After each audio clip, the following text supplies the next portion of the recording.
என் பலன் என்று சொல்லி நாம் பார்க்கலாம். தலைகளை தாழ்த்தி ஒரு நிமிடம் ஜெபிப்போம். வாயிலண்டை வந்து நின்று ஆவலாய் தட்டி நிற்கும் வாயிலே, வாயிலண்டை வந்து நின்று ஆவலாய் தட்டி நிற்கும் வாயிலே, வாயிலை வழிமறித்து நிற்கும் வம்பன் சாத்தானுக்கு இடம் கொடாமல் என் இதய வாயிலை, என் இதய வாயிலை கோவிலாக்கி அருள் வாக்கினை பேசநாதா, ஏசுநாதா, ஏசுநாதா அருள் வாக்கினை பேசநாதா, ஏசுநாதா. ஆமாண்டவரே, உம்முடைய வார்த்தையை பேச என்னை தகுதிப்படுத்தி என் நாவை நீர் திறந்தரணும். என் நாவிலே நீங்கள் கூட இருங்க, பலப்படுத்துங்க, காத்துக்கொள்ளுங்க. நீங்களே எல்லாவற்றையும் இந்த நேரம் முழுவதும் பொறுப்படுத்திக் இயேசுவின் நாமத்தில் ஜெபிக்கிறேன் பிதாவே, ஆமேன். நேரம் 12:25 ஆக போது. 1 மணி நேரம் சொல்லியிருக்காங்க. பசி தாங்குமா என்னாலாம் எனக்கு தெரியாது. அதனால் உபவாச ஜெபம் எனக்கு கொடுக்கப்பட்ட நேரத்துக்குள்ளே நான் கரெக்டாக நான் முடிச்சிருவேன். இன்றைக்கு பாருங்கள், சங்கீதம் 28 வசனம் 7. கர்த்தர் என் பலனும் என் கேடகமாய் இருக்கிறார், என் இருதயம் அவரை நம்பி இருந்தது, நான் சகாயம் பெற்றேன், ஆகையால் என் இருதயம் களி கூறுகிறது, என் பாட்டினாலே அவரை துதிப்பேன். பாருங்கள், இதில் எத்தனை எண் இருக்குது பார்த்தீங்களா? இது பர்சனலாக ஒருத்தருக்கும் ஆண்டவர் பார்த்து சொல்கிறது. தாவீதின் மூலமாக இதை சொல்கிறார். கர்த்தர் என் பலன். நீங்கள்லாம் இப்போ என்ன சொல்லணும்? கர்த்தர் என் பலன், என் பலன், என் பலன் சொல்ல சொல்ல சொல்ல ஒரு தெய்வீக பலன் இந்த இடத்துல உங்களை ஆட்கொள்ளும். யார் யார் பலவீனத்தோடு வந்திருக்கிறீர்களோ, யார் யார் எப்படி போய் அவ்வளோ நேரம் உட்காந்துருக்குது, இடுப்பு வலிக்குதே, கால் வலிக்குதே, கால் ரொம்ப நேரம் தொங்க போட்டால் வீங்கிக்குமே, எத்தனையோ பிரச்சனைகளோடு வந்திருக்கலாம். ஆனால் நானும் அந்த பலவீனத்தோடு கூட வந்திருக்கிறேன். சரி, ஆனால் கர்த்தர் என்னை பலப்படுத்தியிருக்கிறார். அவரே என் பலனாயிருக்கிறார், அவரே என் கேடகமாக இருக்கிறார். Is my strength, is my என்ன பாதுகாவலாக இருக்கிறார் இல்லையா? ஸ்ட்ரெங்க்தாகவும் இருக்கிறாரு, ஷீல்டாகவும் இருக்கிறார், என் கேடகமாக இருக்கிறார். அதனால் இதை சொல்லிக்கிட்டே இருக்கணும். பாருங்கள், அப்போ யாருக்கு அவர் பலனாக இருக்கிறார் அப்படின்னு சொல்லும்போது 29:11 பாருங்கள். அதே சங்கீதம் 29:11.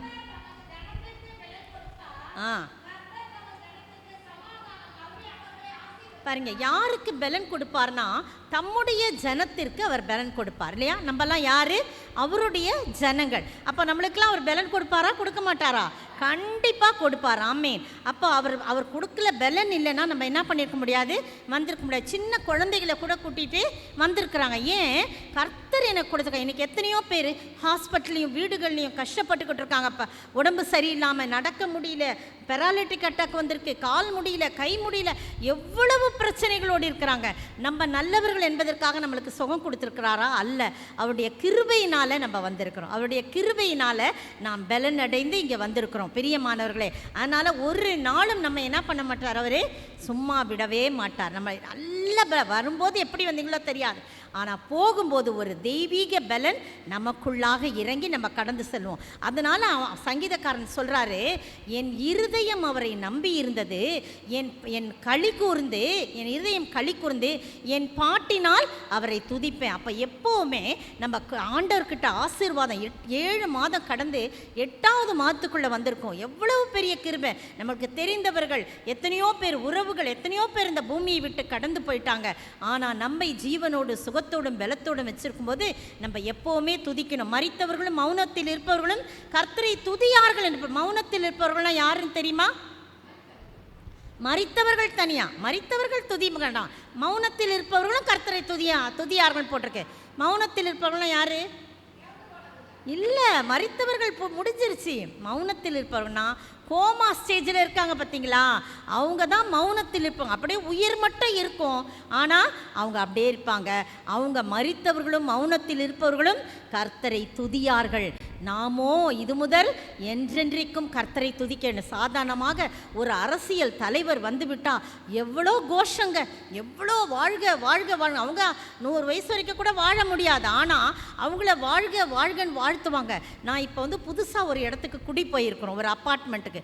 எதிர்க்க பார்த்தீங்கன்னா காவேரி சினிமா தேட்டர். எனக்கு அந்த அடையாளம் சொல்கிறதுக்கே எனக்கு கஷ்டமாக இருக்குது. அருமையான தம்பி வந்தாங்க என்னைய கூட்டிகிட்டு போவ.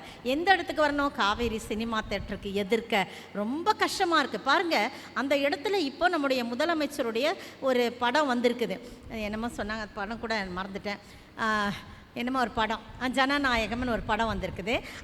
அந்த படத்தில் அந்த படம் ரிலீஸ் ஆகிற அன்னைக்கு கூட்டம் வெடித்து அந்த படங்களுக்கெல்லாம் மாலை போட்டு அவ்வளோ அமக்கலப்படுத்துகிறாங்க.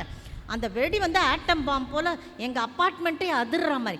அப்போ ஒரு சாதாரண உலக பிரகாரமான மனிதனுக்கும், உலக பிரகாரமான நடிகர்களுக்கும், உலக பிரகாரமான அரசியல்வாதிகளுக்கும் இவ்வளவு கோஷம் இருக்கும் என்றால், உங்களையும் என்னையும் படைத்த நம்முடைய அருமை ஆண்டவராகிய கர்த்தர் நம்ம சொல்கிறார், நம்மளை பார்த்து, நான் உனக்கு பலனாயிருக்கிறேன், நான் உனக்கு பலனாயிருக்கிறேன், உனக்கு கேடகமாயிருக்கிறேன். அப்போ எப்படி துதிக்கணுங்க? இப்படி இருக்கவே கூடாது. எப்போவுமே நம்ம துதித்து கொண்டே இருக்கணும். சமைச்சிக்கிட்டு இருந்தா துதிக்கணும், பெருக்கினா துதிக்கணும், வண்டி ஓட்டினா துதிக்கணும், எல்லா நேரத்துலையும் என்ன பண்ணணும்? அவரை துதிக்கணும். பாருங்கள், 1978 ஆண்டு நான் சென்னையை சேர்ந்தவள். நான் திருச்சி பட்டணத்துக்கு வேலைக்காக வந்தேன். 79 எனக்கு திருமணம். அப்போ பார்த்தீங்கன்னா பேரின்ப பெருவிழா கொயரில் நான் இருந்தேன். அப்போ இப்போ மாதிரிலாம் இல்லை. பேரின்ப பெருவிழாவை நீங்கள் முதல் யாரும் பார்த்துருக்கீங்களான்னு தெரியல, பயங்கர கூட்டமாக இருக்கும். அவ்வளோ வந்து ஒரு மகிமையாக இருக்கும். அப்போ கடைசி நாள் திருச்சி ஒய்எம்சிஏலேருந்து அந்த ரயில்வே கிரவுண்டுக்கு, அப்போ ரயில்வே கிரவுண்டு கொள்ளாத இடம். அப்போ வந்து வருவோம், ப்ரொசஷன் வருவோம், சாட்சியின் ஊர்வலம். அந்த சாட்சியின் ஊர்வலத்தில் முதல்ல ஊழியக்காரங்களாம் இருப்பாங்க, நான் வழி நடத்துகிறவங்களாம் இருப்பாங்க, அடுத்த கொயர் இருப்பாங்க, அப்புறம் எல்லாரும் இருப்பாங்க, விசுவாசிகளாம். அப்போ 5 கோஷம் சொல்லுவார். அவர் சொல்ல நம்ம சொல்ல, இன்றைக்கி அரசியல்வாதிகள்லாம் கோஷம் போடுறாங்கல்ல, பார்த்துருக்கீங்களா? என்னென்னமோ சொல்கிறாங்க, இல்லாது பொல்லாதெல்லாம் சொல்லி கோஷம் போடுறாங்க. என்ன கோஷம் அப்படின்னு சொல்கிறேன், நீங்கள் வீட்டில் போய் சொல்லுங்கள், எங்கள் கொடி அப்படின்னு சொன்னோடனே நாங்கள்லாம் சேர்ந்து சிலுவை கொடின்னு சொல்லுவோம். எங்கள் கொடி சிலுவை கொடி, எங்கள் கொடி சிலுவை கொடி, எங்கள் சின்னம் சிலுவை சின்னம், எங்கள் சின்னம் சிலுவை சின்னம், எங்கள் ராஜா இயேசு ராஜா, எங்கள் ராஜா இயேசு ராஜா. அடுத்தது எங்கள் தேசம் பரலோகம், எங்கள் தேசம் பரலோகம், எங்க கோஷம் அல்லேலூயா, எங்க கோஷம் அல்லேலூயா. பாருங்க, 3 தடவை அல்லேலூயா சொல்லுங்க பார்க்கலாம். எங்க கோஷம் அல்லேலூயா, எங்க கோஷம் அல்லேலூயா, எங்க கோஷம் அல்லேலூயா. இப்போ ஒன்று சொல்லித்தர போகிறேன். இப்போ கர்த்தரே அப்படின்னு சொல்லுவேன். நீங்கள் என்ன சொல்லணும்? என் பலன். ஏன்னா கர்த்தரே இதை சொல்லும்போது நாங்கள் அப்படி போவோங்க. அப்படி போகும்போது ஒரு உன்னத பலன் எங்களுக்குள்ளே இருக்கும். அப்படியே ரொம்ப பலப்பட்டு முழு இருதயத்தோடு நாங்கள் இதை சொல்லும்போது உண்மையாகவே அதிக பலம் இருக்கும். ஓடி போய் ட்ராக்ஸ் கொடுப்போம். அப்போ எனக்கு ரொம்ப சின்ன வயது, 20 வயது தான். அப்போ பார்த்தீங்கன்னா ஓடி போய் ட்ராக்ஸ்லாம் கொடுப்போம். கணக்கு பண்ணாதீங்க இப்போ எவ்வளோ வயசுலாம் சொல்லுவேன் நான் வயசையும். ஆண்டவருக்கு ஸ்தோத்திரம். அப்போ பார்த்தீங்கன்னா உன்னத பலன் இருக்கும். இப்போ நீங்கள் இங்கேருந்து போகும்போதெல்லாம் கர்த்தரே என் பலன், கர்த்தரே என் பலன் சொன்னேன். இப்போ நான் கர்த்தரேன்னு சொல்லுவேன், நீங்கள் என்ன செய்யணும்? என் பலன் 3 தடவை சொல்லுவோமா, உற்சாகப்படுத்துறதுக்காக. ஏன்னா தூக்க நேரம் பசி நேரம் இல்லை, அதனால் ஆண்டவர் பலனாக இருப்பார். அவர் தான் உங்களுக்கு சாப்பாடாக இருப்பார் இன்னைக்கு. சரியா? ஆமேன், ஸ்தோத்திரம். கர்த்தரே என், கர்த்தரே கர்த்தரே யார் சொன்னீங்களோ உண்மையாகவே உங்கள் பலனாய் இருப்பார். பாருங்க, யாருக்கு அவர் பலனாய் இருப்பார் அப்படின்னு சொல்லும்போது, கர்த்தர் இல்லை, யாருக்கு அவர் பலனாய் இருப்பான்னு சொல்லிட்டேன். கர்த்தருடைய ஜனங்களுக்கு, தம்முடைய ஜனங்களுக்கு அவர் பலனாய் இருப்பார். எவைகளில் எல்லாம் பலன் தருவார் அப்படின்னு சொல்லும்போது, எவைகளெல்லாம் பலன் தருவார்? முதலாவது சரீரத்தில் அவர் பலன் தருவார். அவர் பாருங்கள், ஒரு டாக்டர்கிட்ட நீங்கள் போகிறீங்க, டாக்டர் ரொம்ப வீக்காக இருக்கேன் டாக்டர், பிளட்டே இல்லாத மாதிரி இருக்குது, சோர்ந்து படுத்துக்கிறேன் அப்படின்னு நீங்கள் போய் ஒரு கம்ப்ளைண்ட்டு சொல்கிறீங்க. உடனே டாக்டர் என்ன செய்வார்? உங்கள் கண்ணை பார்ப்பார், கையை பார்ப்பார், எல்லாம் பார்த்துட்டு டானிக் எழுதி தருவார், நமக்கு ஒரு டயட் கொடுப்பார், இதெல்லாம் நீங்கள் சாப்பிட்ணும், இதெல்லாம் சாப்பிடக்கூடாது அப்படிலாம் நிறைய சொல்லுவார். அப்புறம் என்ன சொல்வார் தெரியுமா? சொல்லுங்கள், கடைசியில் என்ன சொல்வார்? 1 மாதம் கழிச்சு வாங்க, ஒரு 4 நாள் கழிச்சு வாங்க, ஒரு வாரம் கழிச்சு வாங்க. ஏன் சொல்கிறாரு? அவர் மருந்து அவ்வளோதான் வேலை செய்யும், அவ்வளோதான் நமக்கு பலன் கொடுக்கும். ஆனால் என் ஆண்டவர் கொடுக்குற பலன் வந்து எப்படி இருக்கும்? தெய்வீக பலன். திருப்பி அவர்கிட்ட போகவே வேண்டாம். எனக்கு இப்படி வந்துருச்சு, குஷ்டரோகி வந்து ஆண்டவரே அன்னைக்கு சுகமானீங்க, திருப்பி எனக்கு குஷ்டரோகம் வந்துருச்சுன்னு சொன்னானா, கண் அன்னைக்கு பார்வை அடைவாயாகன்னு சொன்னீங்க, திருப்பி கண்ணு தெரியல ஆண்டவரே அப்படின்னு வந்தானா, யாருமே அவர்கிட்ட சுகம் பெற்றவங்க திருப்பி வந்து எனக்கு திருப்பி வந்துருச்சுன்னு சொல்ல, அவரும் நீ ஒரு 10 நாள் கழிச்சு வாப்பா எதுக்கும் பார்த்துக்கலாம், உனக்கு கண்ணு நல்லா இருக்கான்னு அவர் சொல்லவே இல்லை. ஏன்னா அவர் கொடுக்கிற சுகம் தெய்வீக சுகம். ஒரு எக்ஸாம்பிள்ஸ் பார்க்கலாம், 2 பார்க்கலாம். லூக்கா 13ஆம் அதிகாரம் 11ஆம் வசனத்தில் அங்கே 18 வருஷமாய் பலவீனப்படுத்தும் ஆவியை கொண்ட, லூக்கா 13:11 குறித்து வச்சிங்க, 18 வருஷமாய் பலவீனப்படுத்துகின்ற ஒரு ஆவியோடைய ஒரு பெண் வந்திருந்தா. எங்கே வந்திருந்தா? இப்படிப்பட்ட ஆலயத்துக்கு வந்திருந்தா. அவ கூட நினச்சிருக்கலாம், நமக்கு தான் இப்படி பலவீனமாக இருக்குதே, குனிஞ்சுக்கிட்டு உட்காந்துருக்கணும், எதுக்கு நான் போனோன்னு அவன் நினச்சிருக்கலாம் இல்லையா? நமக்கு பலவீனம் 18 வருஷமாய் பலவீனப்படுத்தும் ஆவி. அப்போ நமக்கு பலவீனம் கொடுத்துருக்குது ஒரு ஆவி, அது ஒரு சத்துருவின் போராட்டம், ஒரு பிசாசின் ஆவி அவளை கட்டி வச்சிருக்கு. அதனால் அவள் எப்படி இருந்தா? எவ்வளவேனும் நிமிரக்கூடாத ஒரு கூனியாக இருந்தா. நிமிரவே முடியாது, அவள் வாழ்க்கையிலே அவள் நிமிரவே முடியாது, எப்பவுமே கீழே தான் பார்த்துக்கிட்டே இருக்கணும் 18 வருஷமா. அப்போ அவங்க வீட்டாரும் சொல்லியிருப்பாங்க, எதுக்கு நீ போய்கிட்டு வீட்டில் உட்காரு, இப்போ இருக்கிற காலங்களில் யூடியூப்பில் பார்த்துக்கோ அப்படின்னு சொல்லுவாங்க. அப்போல்லாம் யூடியூப்லாம் கிடையாது இல்லையா? அதனால் பேசாமல் வீட்டில் உட்கார், நாங்கள் கேட்டு வந்து சொல்கிறோம், நீ எதுக்கு எப்படி, உன்னை பாரு எல்லாம் கேலி பண்ணுறாங்க அப்படிலாம் சொல்லியிருப்பாங்க. ஆனால் எல்லா தடைகளையும் மீறி, தன்னுடைய பலவீனத்தையும் மீறி அவள் வந்து கடைசியில் உட்காந்துருக்கா. அவளை யாருமே சட்டை பண்ணலைங்க. ஆனால் வசனம் சொல்லுது, இயேசு கண்டு அவளை பார்த்தாருங்க. இப்படி பிரசங்கம் பண்ணிக்கிட்டு இருக்கும்போதே இயேசு அவளை கண்டு, அந்த கடைசியில் உட்காந்துருக்க பாப்பா வந்து சின்ன முகம் மட்டும் கொஞ்சோண்டு தெரியுது, இந்த ரெட் கலர் ஷால் போட்டிருக்கிறவங்க கொஞ்சோண்டு தெரியுது, இங்கே உட்காந்துருக்கவங்க எனக்கு தெரியவே இல்லை. ஆனால் இயேசுவுக்கு தெரியும், இயேசுவுக்கு தெரியும். கண்டு அவளை கண்டு என்ன செய்கிறாரு? அவளை கூப்பிடுறாருங்க. கண்டு அவளை அழைக்கிறாரு. அழைக்கிறது மட்டும் இல்லை, அவளை என்ன சொல்கிறார், ஸ்ரீயே உன் பலவீனத்திலிருந்து நீ விடுதலையாக்கப்பட்டாய் அப்படின்னு சொல்லி அவளை தொடுறாருங்க. தொட்டு தடவி கொடுக்குறாரு. எவ்வளோ நல்ல ஆண்டவர் பார்த்தீங்களா? நீங்களும் நானும் எல்லாராலும் அசட்டை பண்ணப்பட்டு ஏதோ ஒரு மூலையில் நாம் இருந்தாலும் கர்த்தர் காண்கின்ற தேவனாயிருக்கிறார். காண்கின்றார், நம்மை அழைக்கின்றார், உடனே விடுதலை கொடுக்கின்றார். கண்டு காணாதவர் போல் போகின்ற ஆண்டவர் அல்ல, நம்முடைய பிரச்சனைகளை அவர் நினைவு கூர்ந்து அதிலிருந்து விடுதலை ஆக்குகிறார். அதுக்கு பிறகு அவங்கெல்லாம் முறுமுறுக்கிறாங்க.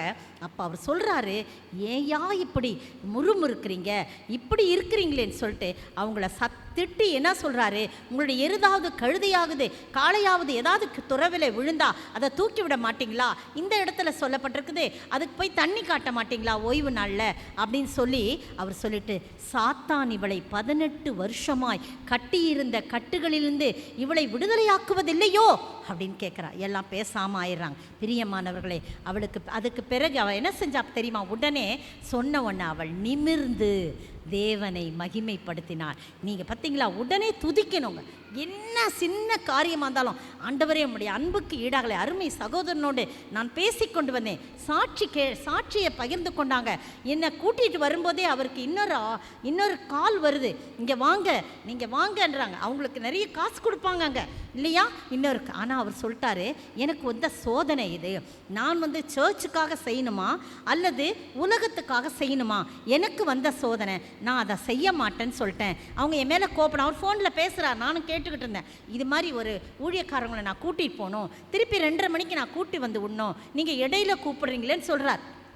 அதனால் நஷ்டம் வந்தாலும் பரவாயில்லன்னு அவர் வந்தாருங்க. அதனால் கர்த்தருக்காக எதை செய்தாலும் நாம் ஒருபோதும் வெட்கப்பட்டு போவதில்லைங்க. கர்த்தர் நம் பலனாயிருப்பார். பாருங்க, இந்த பெண் வந்தா எல்லா பலவீனங்களின் மத்தியில் அவள் ஆலயத்துக்கு வரலனா அன்னைக்கு அவள் நிமிர்ந்திருக்க முடியாது, தேவனை மகிமைப்படுத்தி இருக்க முடியாது. நீங்கள் வந்தீங்கல்ல, உங்களுடைய பலவீனத்திலிருந்து நீங்கள் விடுதலையாக்கப்பட்டவர்களா நீங்கள் செல்வீங்க.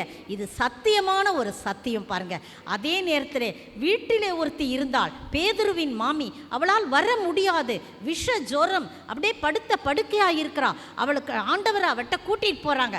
அவளை என்கிட்ட கூட்டிட்டு வாங்கன்னு ஆண்டவர் சொல்ல, அவர் போறாரு. உள்ள போய் அவள் கையை பிடித்து தூக்குகிற, ஒண்ணுமே சொல்லுங்க, கையை பிடித்து தூக்கினார். அவள் உடனே அவளை விட்டு ஜுரம் நீங்கியது. அவள் உடனே என்ன செஞ்சா தெரியுமா? சொல்லுங்க. பணிவிடை செய்தால். எப்படிங்க ஒரு 2 நாள் காய்ச்சல் இருக்கு, எப்படிமா இருக்கிறீங்கன்னு ஃபோனில் உங்களை கேட்குறேன்னு வச்சுங்க. காய்ச்சல் சரியாக போச்சு, கொஞ்சம் வீக்காக ஃபீல் பண்ணுறேன் சொல்லுவோமா சொல்ல மாட்டோமா? கண்டிப்பாக சொல்லுவோம். ஒரு வாரம் அந்த பலவீனம் இருக்கும். ஆனால் இவ விஷ ஜுரம், சும்மா ஜுரத்துக்கெல்லாம் ஏசப்பாவை கூப்பிட்டு வந்திருக்க மாட்டாங்க. பயங்கரமான காய்ச்சல், அவரை கூட்டிகிட்டு வராங்க. கூட்டிகிட்டு வந்து கையை பிடிச்சி தூக்கி விட்டன அவளுக்குள் உன்னத பலன் இறங்கியது. அதுதான் தெய்வீக சுகம். உடனே போய் அவள் சமையல் செய்கிறா. ஒரு 5 ஆம்பளைங்களுக்கு செய்கிறா, இயேசுக்கு செய்கிறா. 3 சீஷர்களை கூட்டிகிட்டு போகிறாரு. அந்த வீட்டில் ஒரு ஆம்பளை இருந்திருப்பார், மாமனார் இருந்தாரா எல்லாம் தெரியாது. ஆக மொத்தத்தில் ஒரு 5 பேருக்கு அவள் சமைச்சு போடுறாங்க. அதுதான் தெய்வீக பலன். அவர் கொடுக்கிற பலன் திரும்பவுமா அவளுக்கு அப்படிப்பட்ட பலவீனம் வந்திருக்காது. பாருங்க, இந்த இடத்துல பார்த்தீங்கன்னா நிறைய காரியத்தை சொல்லிட்டு போகலாம். என்னுடைய சாட்சியை ஏற்கனவே இந்த இடத்துல சொல்லியிருக்கேன்னு நான் நினைக்கிறேன். ஆனால் சில பேர் புதுசாக இருக்கிறீங்க, அவங்களுக்காக நான் சொல்கிறேன். 1992ஆம் ஆண்டு எனக்கு 34 வயது.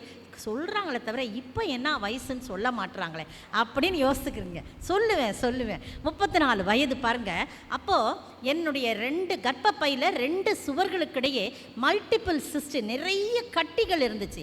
எனக்கே தெரியல. அப்போ ஓவர் ப்ளீடிங் ஆன போது டாக்டர்கிட்ட போன ஸ்கேன் எடுத்த உடனே உங்கள் 2 சுவர்களுக்கிடையே அந்த கர்ப்பப்பையில் கட்டிகள் நிறையா இருக்குது. அது குறையாது, மறையாது, கரையாது. ஒன்லி ரெமடி அந்த கர்ப்பப்பையை நீங்கள் எடுக்கணும். அந்த கட்டியை ரிமூவ் பண்ண முடியாது, கர்ப்பப்பையை எடுக்கணும். உங்களுக்கு 34 வயதுன்னு பார்க்குறேன் அப்படின்னு சொல்லி ப்ளீடிங் நிற்கிறதுக்கு மட்டும் மருந்து கொடுத்தாங்க. அந்த பீரியட்ஸ் ரெகுலரைஸ் பண்ணுறதுக்கு மருந்து கொடுத்தாங்க. அவ்வளோதானே தவிர அந்த டாக்டரால் என்ன பண்ண முடியாது, அந்த கட்டியெல்லாம் மருந்தால் கரைக்க முடியாது. அப்போ நான் வந்துட்டேன். நான் நல்ல ஜெபம் பண்ணேன். நான் எனக்காக நிறைய இப்படிப்பட்ட ஜெபக்குழுக்கள் ஜெபிச்சாங்க. சங்கீதம் 139:16 வச்சு நான் ஜெபித்தேன்.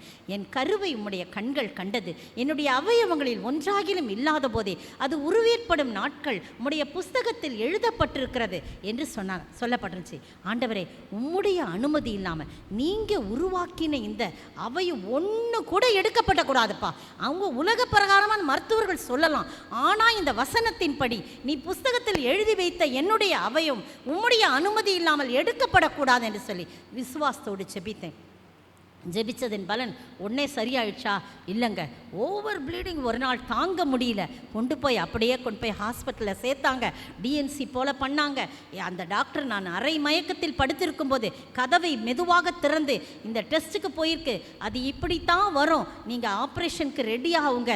அதான் ஒரு பொண்ணு, ஒரு 2 பொண்ணுங்க இருக்கிறாங்கல்ல உங்களுக்கு, அதனால் நீங்கள் ஆப்ரேஷன் எந்த ஹாஸ்பிட்டல் மட்டும் டிசைட் பண்ணுங்க அப்படின்னு சொல்லிட்டு போயிட்டாங்க. ஏன்னா எனக்கு அது ஒரு ஏகதாளமான சத்துருவின் குரல் போல இருந்துச்சு. வீட்டுக்கு வந்தேன். மயக்க மருந்து கொடுத்த டாக்டர் எங்கள் ஜோசப் ஐ ஹாஸ்பிட்டலில் வேலை செய்கிற டாக்டரின் துணைவியார். அவங்க சொல்கிறாங்க, சிஸ்டர் இந்த டாக்டர் இப்படி சொல்கிறாங்க, நீங்கள் டிசைட் பண்ணீங்க, அந்த ரிசல்ட் இப்படி தான் ஆரம்பம், வேறு மாதிரி வந்தா அப்படின்னு கேட்டேன் அவங்கக்கிட்ட. வேறு மாதிரி வந்தால் இட்ஸ் அ மிரக்கல் அப்படின்னாங்க. அது எப்படி வந்துச்சு ஏது வந்துச்சலாம் எனக்கு தெரியாது. ஆனால் நான் போகவே இல்லை. அதுக்கு பிறகு நான் போகும்போது நான் ஒரு பொருத்தனை பண்ணி ஜெபிச்சேன். அதெல்லாம் சொல்கிறதுக்கு நேரம் இல்லை. அந்த பொருத்தனை பண்ணி அப்போல்லாம் 8000 ரூபாய் ஒரு யூட்ரஸ் ரிமூவ் பண்ணுறதுக்கு 8000 ரூபாய். இன்றைக்கி எத்தனை லட்சம்லாம் எனக்கு தெரியாது. அப்போ 8000 ரூபாவை நான் ஊழியத்துக்காக கொடுக்குறேன்னு சொல்லி ஒரு ஊழியத்துக்காக நான் பொருத்தனை பண்ணியிருந்தேன். அந்த 8000 எவ்வளோ கஷ்டம் தெரியுமா? அந்த நாளில் நான் 350 ரூபாய்க்கு வேலையில் இருந்தேன் ஜோசப் ஐ ஹாஸ்பிட்டலில். 8000 எவ்வளோ ஒரு பெரிய தொகை. ஆனால் நான் கொடுக்குறேன்னு வாக்கு கொடுத்தேன், அதன்படி கொடுத்தேன். ஆனால் ஜெபிச்சேன். அப்புறம் போகும்போது அந்த ஸ்கேன் பண்ணாங்க, சிஸ்ட் டிஸப்பியர் வந்துருச்சு. ஒன்றுமே இல்லைங்க. இன்றைக்கு எனக்கு 68 வயசு. இப்போ தான் உங்களுக்கு நிம்மதியாக இருக்குல்ல?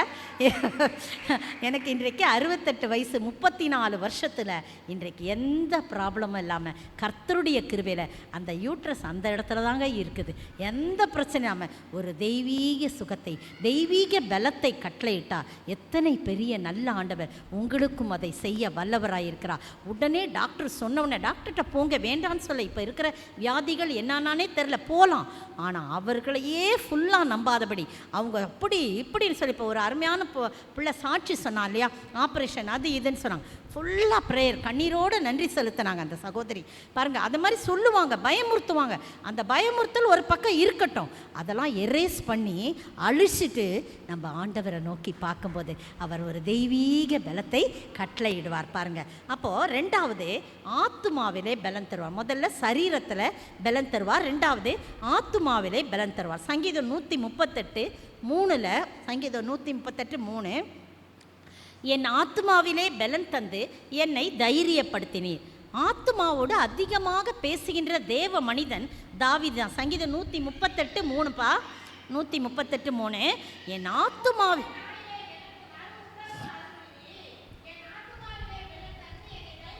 ஆமாம், என் ஆத்துமா கூப்பிட்ட உடனே அப்பா வந்துட்டீங்க, என் ஆத்துமாவில் நீங்கள் பலன் கொடுத்தீங்க, என் ஆத்துமா சோர்ந்து போயிருக்கிற. எத்தனை எதிராளிகள் எனக்கு எதிராக வருகிறாங்க. 3 தடவை அபிஷேகம் பண்ணிங்க என்னை ராஜாவா, ஆனால் ஓட ஓட என்னை துரத்துகிறார்கள். சவுல் துரத்துறான், எல்லா சத்துருக்களும். சவுல் எப்போ துரத்தினாலும் ஒரு 3000 பேரை கூட்டிகிட்டு வருவான். நீங்கள் 2 இடத்துல பாருங்கள், 3000 பேரை கூட்டி வந்தான். அந்த என்கேதி வனாந்தரத்தில் கூட்டு வந்தான், அங்கே வந்தான் இங்கே வந்தான்னு சொல்லி. ஆனால் நீர் என் ஆத்துமாவிலே பலன் தந்து என்னை தைரியப்படுத்தினீர் தாவீது சொல்றான். ஒரு சம்பவம் சொல்றேன், நமக்கு எழுந்த சம்பவம் தான். 1 ராஜாக்கள் 19ஆம் அதிகாரம் எடுங்க. 1 ராஜாக்கள் 19ஆம் அதிகாரம். ஏன் ரொம்ப வாசிக்க சொல்லனா டைமுக்காக. 1 ராஜாக்கள் 19ஆம் அதிகாரத்தில் 8ஆம் வசனம் பாருங்க. எடுத்தீங்கன்னா வாசிங்க, நான் வாசிக்கிறேன். 8. ராஜாவா? அப்பொழுது அவன் எழுந்திருந்து 8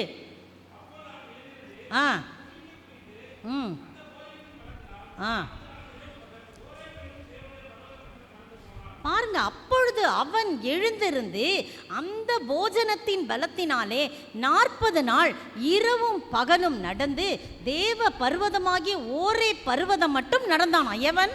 எலியா. எலியாவுக்கு ஆத்துமாவிலே சோர்வு வந்து விட்டது. அவன் 400 பாகால் தீர்க்கதரிசிகளை கொன்றான். வானத்திலிருந்து அக்கினியை வரவழைத்தான். மழை வானவுன மழை வந்துச்சு, மழை நில்லுன மழை நின்றுச்சு. கர்த்தருக்கு முன்பாக நின்றவன் அவன். அப்படிப்பட்டவன் ஆத்துமா சோர்ந்து போச்சு. ஏன் அப்படின்னா, ஏசபேல் ராணி, அந்த ஆகாப் ராஜாவின் மனைவி ஏசபேல் சொல்றா, என்னுடைய தீர்க்கதரிசிகளை நீ கொன்று விட்டாய் அல்லவா, நாளைய தினம் உன் பிராணனை நான் எடுக்கப் போகிறேன் என்று சொல்லி, அப்படி இல்லாவிட்டால் என்னுடைய தேவர்கள் அதற்கு சரியாக நிகராகவும் செய்வார்களாக என்று சொல்லி அவனுக்கு சொல்லி அனுப்பினான். இவன் பயந்து கொண்டு போகவில்லை. ஒரு பெண் கையினாலே நாம் அடிவதா அப்படின்னு சொல்லி ஒரு சேலஞ்சாக எடுத்துக்கிட்டு அவன் என்ன பண்ணுறான், வனாந்தரத்துக்கு போகிறான். பெயர்சபா வனாந்தரத்துக்கு அவன் போகிறான். ஒரு நாள் பிரயாணம் பண்ணி வேலைக்காரர்கள் அங்கே நிறுத்திட்டு இவன் போய் ஒரு சூறை செடியின் கீழ் படுத்துக்கொண்டு, போதும் கர்த்தாவே, என் ஆத்துமாவை நீர் எடுத்துக்கொள்ளும், நான் சாக விரும்புகிறேன் என்று கூறுறான். பாருங்க, போதும் கர்த்தாவே, நான் சாக வேண்டும் என்று விரும்பி, போதும் கர்த்தாவே, என் ஆத்துமாவை நீர் எடுத்துக்கொள்ளும், என் பிதாக்களை பார்க்கணும், நான் நல்லவன் அல்ல அப்படின்னு சொல்லி அவனுக்கு நிற்க பலன் இல்லை, அவனுக்கு உட்கார பலன் இல்லை, படுத்துக்கொண்டு நித்திரை செய்கிறான். பார்த்தீங்களா? ஆனால் கர்த்தருடைய பிள்ளைகள், எனக்கு யாராவது ஆத்துமா சோர்ந்து போய் வந்திருக்கீங்களா? யார் மூலமாவது காயப்பட்டீங்கன்னா அது ஆத்துமா சோர்ந்து போயிருக்கும். அப்படி யாராவது வந்திருந்துன்னு சொன்னால் ஆண்டவர் இந்த வசனத்தை கொடுத்தாருன்னா, யாருக்கோ பேசிக்கொண்டிருக்கிறா. எந்தெந்த பகுதிகள் யார் யாருக்கு போகுதோ அந்தந்த பகுதியின் மூலம் ஆண்டவர் பேசுகிறார். பாருங்க, அவர் சொல்றார், உடனே என் பிள்ளை வந்து சோர்ந்து போறதா, எனக்காக வைராக்கியமாய் நின்ற பிள்ளை சொல்லி உடனே யார் அனுப்புறாரு? ஒரு தூதனை அனுப்புறா. அந்த தூதன் அவனை தட்டி எழுப்பி, எழுந்திருந்து போஜனம் பண்ணு அப்படின்னு சொல்லி தழலில் சுடப்பட்ட அடையும் பாத்திரத்தில் தண்ணியை வச்சு சாப்பிடுன்னு சொல்கிறார். உடனே இவனுக்கு ரொம்ப பசிங்க. கடக்கடன் ஏஞ்சி சாப்பிட்டு தண்ணியை குடிச்சு திருப்பி என்ன பண்ணிக்கிறான்? படுத்துக்கிட்டான். முட்டார ஆண்டவரே விடலை. திரும்ப எங்கேருந்து அடை வந்துச்சு, எங்கேருந்து தண்ணி வந்துச்செல்லாம் தெரியாத அந்த வனாந்தரத்தில் திரும்பவும் தேவதூதன் வந்து தட்டி எழுப்பி என்ன சொல்கிறாத்மா, எழுந்திருந்து போஜனம் பண்ணி. இதான் ரொம்ப முக்கியமான வசனம். நீ பண்ண வேண்டிய பிரயாணம் வெகு தூரம் சொல்கிறார். இதை வச்சு ஒரு பெரிய செய்தி எடுக்கலாங்க. நீ பண்ண வேண்டிய பிரயாணம் வெகு தூரம். நீ உட்கார்ந்து இருக்கிறவன் இல்லை.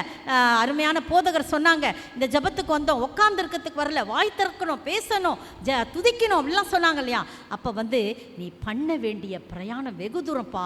எத்தனை ராஜாக்களை நீ அபிஷேகம் பண்ண வேண்டும், எத்தனை தீர்க்கதரிசிகளை நீ அபிஷேகம் பண்ண வேண்டும். நீ படுத்திருக்கிறதுக்கு இதுக்கு காலம் அல்ல.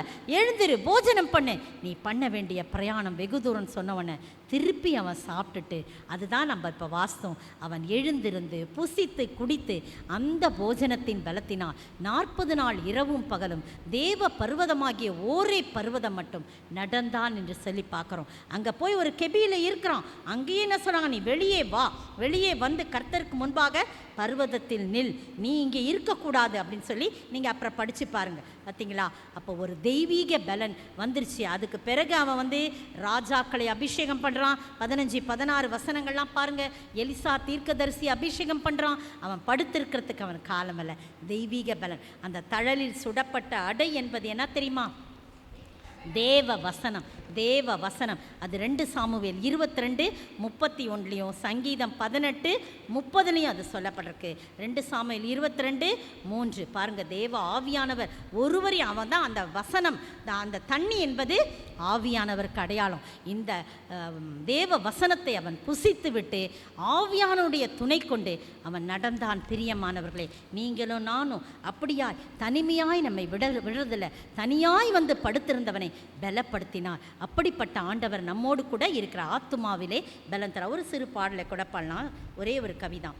தனிமையின் பாதையில் தகப்பனைவும் தோளில் சுமந்ததை நான் மறப்பேனோ, சுமந்ததை நான் மறப்பேனோ. எத்தனை அன்பு என்மேல், எத்தனை பாசம் என்மேல், இதற்கு ஈடு என்ன தருவேன் நான், இதற்கு ஈடு என்ன தருவேன் நான், இதற்கு ஈடு என்ன தருவேன் நான், இதற்கு ஈடு என்ன தருவேன் நான். எல்லாம் பாடுவோம். எத்தனை அன்பு என்மேல், எத்தனை பாசம் என்மேல், இதற்கு ஈடு என்ன தருவேன் நான், இதற்கு ஈடு என்ன தருவேன் நான். எத்தனை மகிமையுள்ள ஆண்டவர் பாருங்க. எலியாவை தேடி எவ்வளோ அன்பு இல்லை, அவர் கூட பாடியிருப்பார். ஆண்டவரே, நீர் என்மேல் தனிமையாக இருந்தப்பா, ஆனால் நீங்கள் வந்தீங்க, தகப்பனே தோளில் சுமந்து கொண்டீங்க, எத்தனை அன்பு என்மேல் வச்சுருக்கீங்கன்னு அவர் பாடியிருக்க கூட. 3வது பாருங்க, அவர் ஆவியிலே பலப்படுத்துகிறார், ஆவியிலே பலன் தருகிறார். சங்கீதம் 143 4ஆம் வசனமும் 7ஆம் வசனமும். சங்கீதம் 143 4ஆம் வசனமும் 7ஆம் வசனமும் நான் வாசிக்கட்டுமா? படிங்க. அடுத்த 7ஆம் வசனம் வாசிங்க.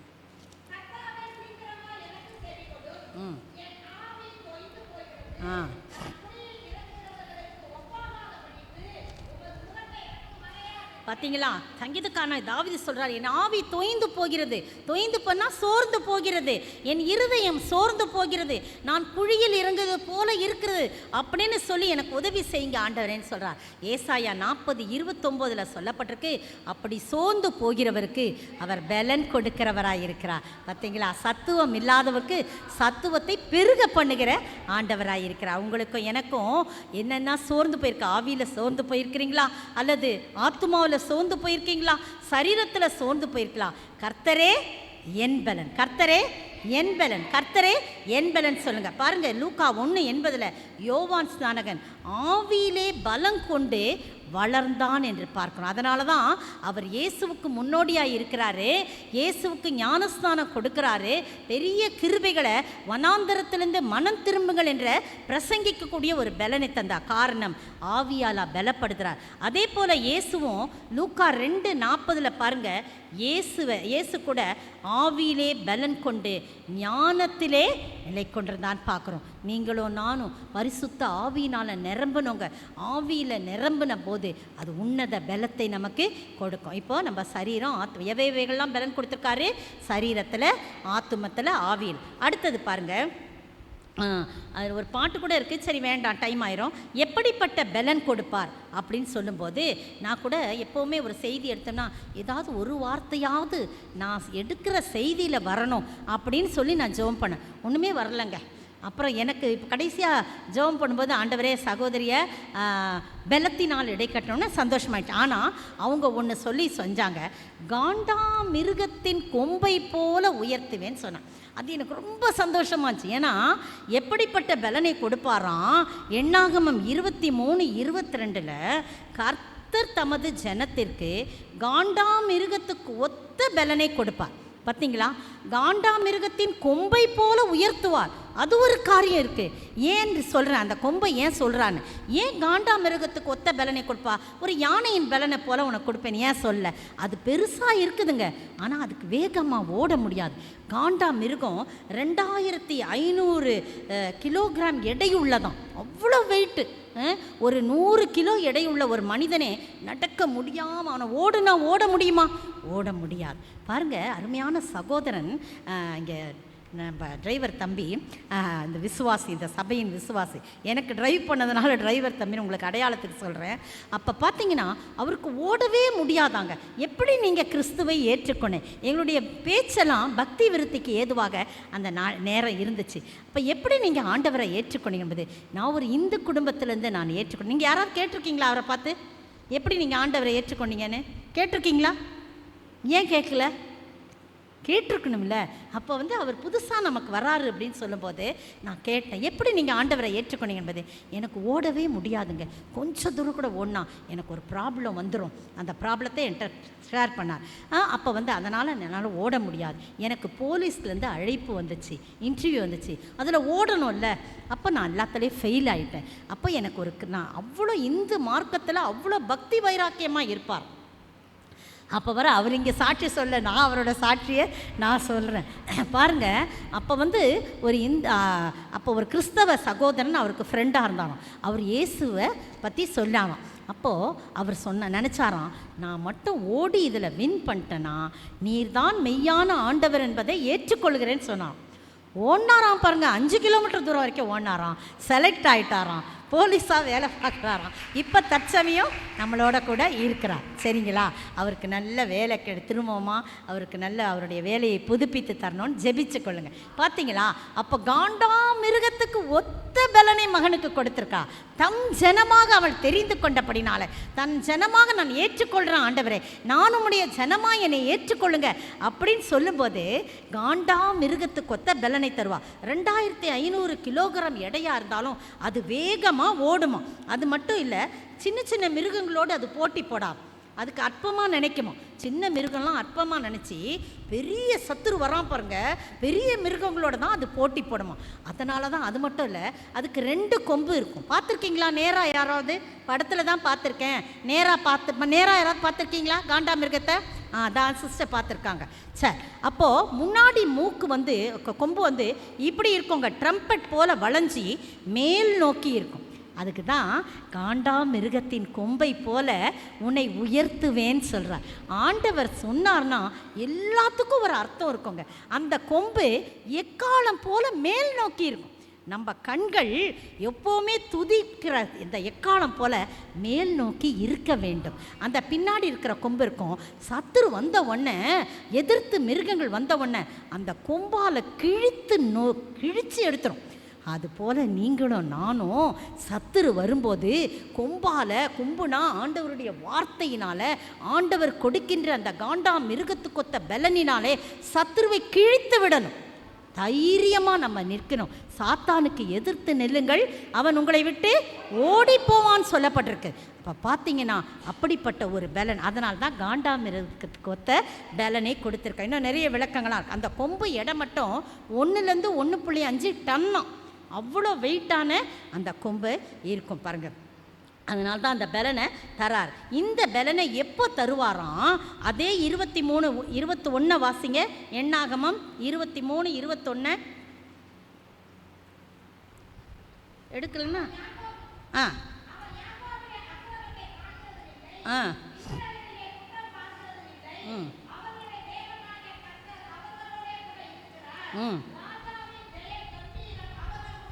போதும். இது இஸ்ரவேல் மக்களை குறித்து பீலையாம் பாலாக்கு இவனுங்க சபின்னும் போது, இல்லை ராஜாவின் ஜெய கம்பீரம் அவர்களுக்குள்ளே இருக்கிறது, காண்டாமிருகத்துக்கு ஒத்த பலன் அவர்களுக்கு இருக்கிறது, இஸ்ரவேலிலே அக்கிரமங்களை எல்லாம் அவர் பார்க்கவில்லை என்று சொல்றத பார்க்குறோம். எவ்வளோ பார்த்தீங்களா?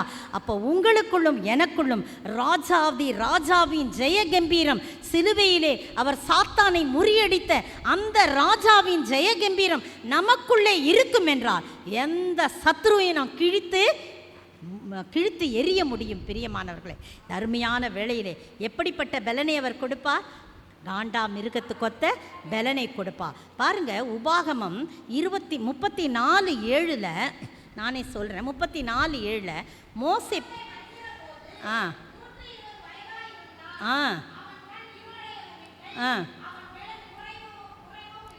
பாருங்க 120 வயது வரைக்கும் அவன் கண்ணாடிலாம் போடலைங்க. கண்ணாஸ்பத்திரி பக்கமே வரல. இங்கே நிறையா பேர் நம்ம கண்ணாடி போட்டிருக்கோம், என்னைய சேர்த்தான். அவன் கண் இருளடையவில்லை.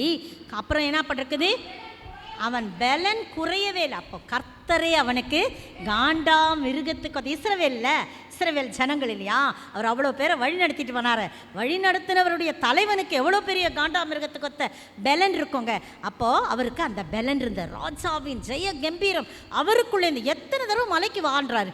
ஏறி வாப்பா, அந்த இதை கற்பனை எழுதி கொடுக்குறா, திருப்பி இறங்கி போவோம், ஜனம் பண்ணுற அமக்களத்தை பாரு, எப்படி என்னை கோவம் மூட்டுறாங்க, போய் பார், திருப்பி ஏறி வா, திருப்பி அந்த கற்பனையை உடச்சி போட்டான் பாரு, திருப்பி எத்தனை தடவை ஏறி போனார். இந்த படிக்கட்டு நான் உட்கார்ந்து இருக்கும்போதே, ஆண்டவரே, உங்கள் பாஸ்டர் வந்தோடனே என்னை கூப்பிட்டாங்க, ஆண்டவரே இந்த படிக்கட்டை எப்படி ஏறுது. உண்மையாகவே படிக்கட்டு சின்ன படியாக இருந்தால் பரவாயில்ல, ஃபஸ்ட்டு படி உயரமாக, இந்த பக்கம் ஏதாவது ஒரு ஃபுட் ஸ்டூல் ஏதாவது இருக்கான்னு பார்த்தேன், எதுவுமே இல்லைங்க. இப்போ கடைசியில் என்னை கூப்பிட்டாங்க, ஏறி தானே ஆகணும். ஆண்டவரே தகப்பனே, நான் வெட்கப்படக்கூடாது, நான் தேவ பலனை பற்றி பேசுகிறேன், என் பலன் என்று பேசுகிறேன், நான் ஏறணும்ல அப்படின்னு சொன்னோன்னே அந்த பிள்ளை சாட்சி சொல்ல வந்துச்சு. ஒரு பிள்ளை அப்போ குழந்தை ஒன்று நின்றுச்சு, அதை பிடிச்சி ஏறின எத்தனை பேர் பார்த்தீங்கன்னு தெரில. பார்த்தீங்களா, அந்த பிள்ளை பிடிச்ச உடனே விழுந்துருவா போல இருக்குது, அவள் அப்படியே விடன்னு இருக்கான். ஆனால் ஆண்டவரேன்னு சொல்லிட்டு அவளை பிடிச்சிட்டேன். சும்மா ஒரு சப்போர்ட்டுக்கு தான், அந்த படிக்கு மட்டும்தான், சரியா? அப்படி பலனற்று இருக்கிறோம். ஆனால் அந்த நாட்களிலே ஆண்டவர் தம்முடைய ஜனங்களுக்கு இந்த பலன் இருக்குது, இது வரைக்கும் நிற்கிறதுக்கு பலன் கொடுத்துருக்கிறாரு சில நேரங்களில். ஆனால் மோசே அத்தனை தடவை மலையில் ஏறி ஏறி இறங்குறாங்க. நான் கூட யோசிப்பேன், என்ன இந்த ஆண்டவர் எப்போ பார்த்தாலும் நீ மட்டும் வான்றார், தனியாக ஏறி ஏறி போனாருங்க.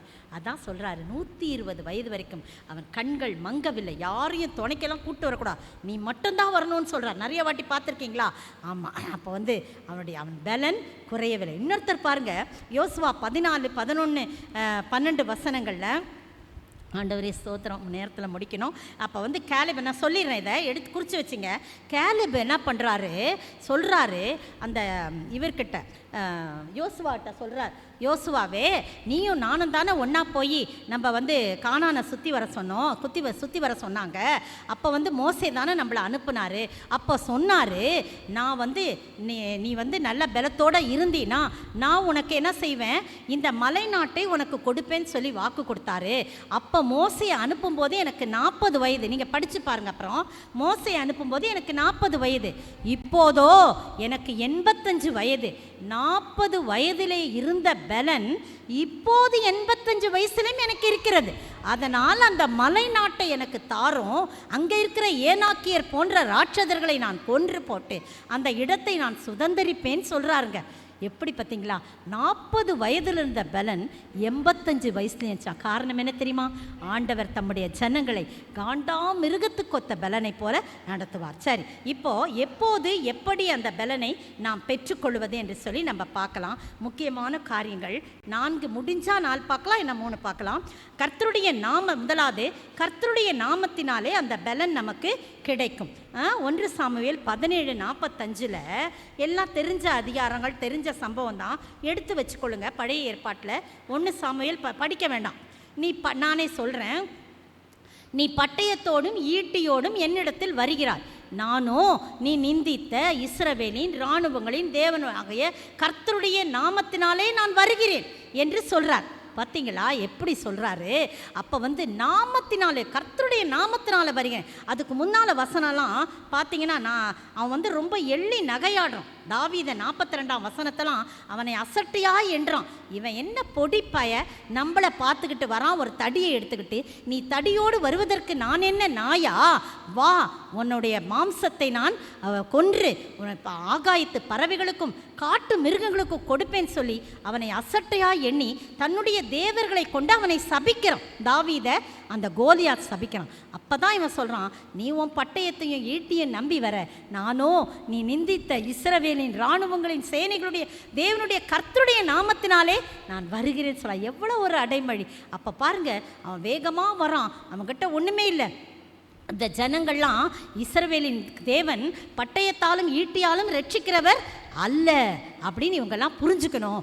நான் உன்னை கொன்று உன் தலையை வாங்கி உன்னுடைய மாம்சத்தை ஆகாயத்து பறவைகளுக்கும் காட்டு மிருகங்களுக்கும் நான் கொடுப்பேன்னு சொல்ல. எப்படிங்க இந்த தைரியம் வந்துச்சு?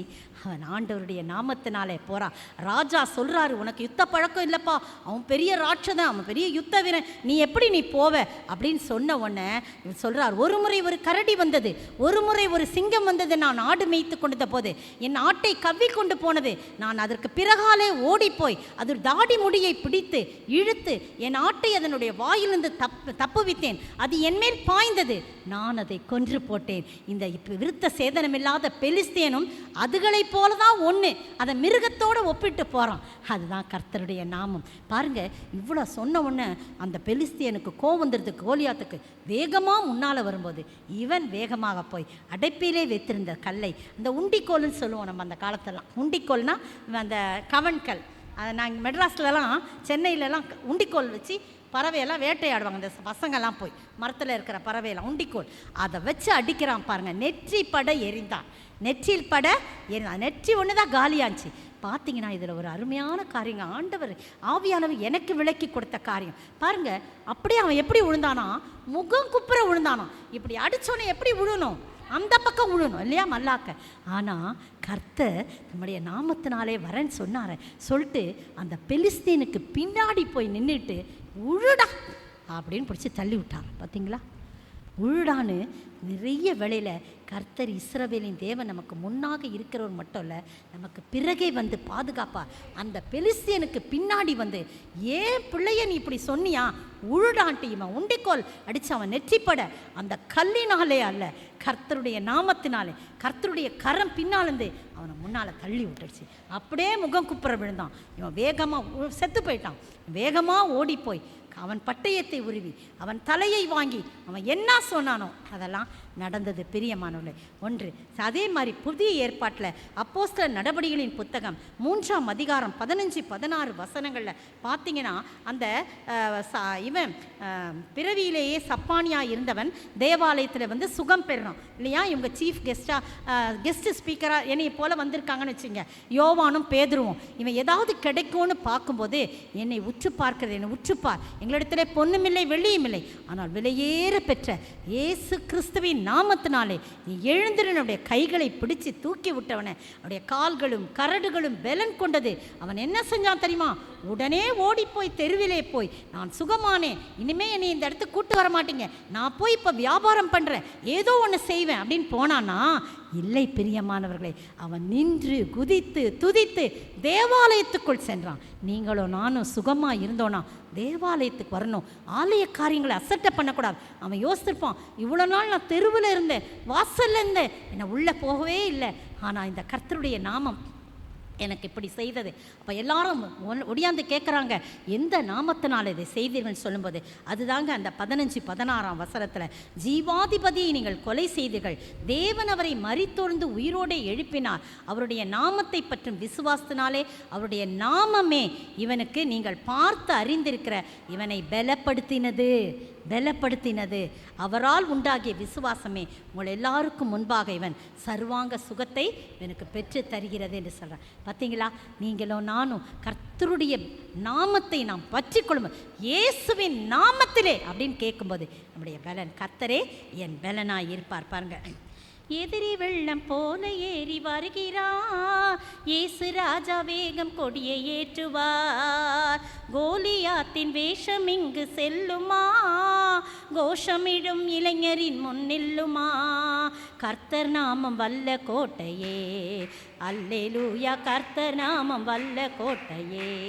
எவ்வளோ பாருங்க, அப்படியே நினச்சி பார்க்கும்போது அவன் 40 வயதாக இருந்தான். 40 வயது வரைக்கும் அவன் சப்பானியாக இருந்தான். கர்த்தருடைய நாமம், இயேசு என்ற நாமம் அவனை பலப்படுத்தியது. பாருங்க, அடுத்தது கர்த்தருடைய நாமத்திலே பலன் கிடைச்சுதா, அப்போ கர்த்தருடைய வார்த்தையிலே நமக்கு பலன் கிடைக்கும். மத்தேயு 4:4 பார்த்தீங்கன்னா, ஆண்டவர் வந்து ரொம்ப பசியோடு வராரு, 40 நாள் உபவாசம் இருந்து சாத்தான் கரெக்டாக பிடிக்கிறான், நீ தேவனுடைய குமாரனையானால் இந்த கல்லுகளை எல்லாம் அப்பமாக்கி சாப்பிடுன்றாரு. உடனே ஆண்டவர் சொல்றாரு, மனுஷன் அப்பத்தினாலே மாத்திரமல்ல தேவனுடைய வாயிலிருந்து புறப்படுகிற ஒவ்வொரு வார்த்தையினாலும் பிழைப்பான் என்று எழுதி இருக்கிறது. உங்களுக்கு ஒரு பரிச்சை எங்கே எழுதி இருக்குன்னு சொல்லுங்க பார்க்கலாம்.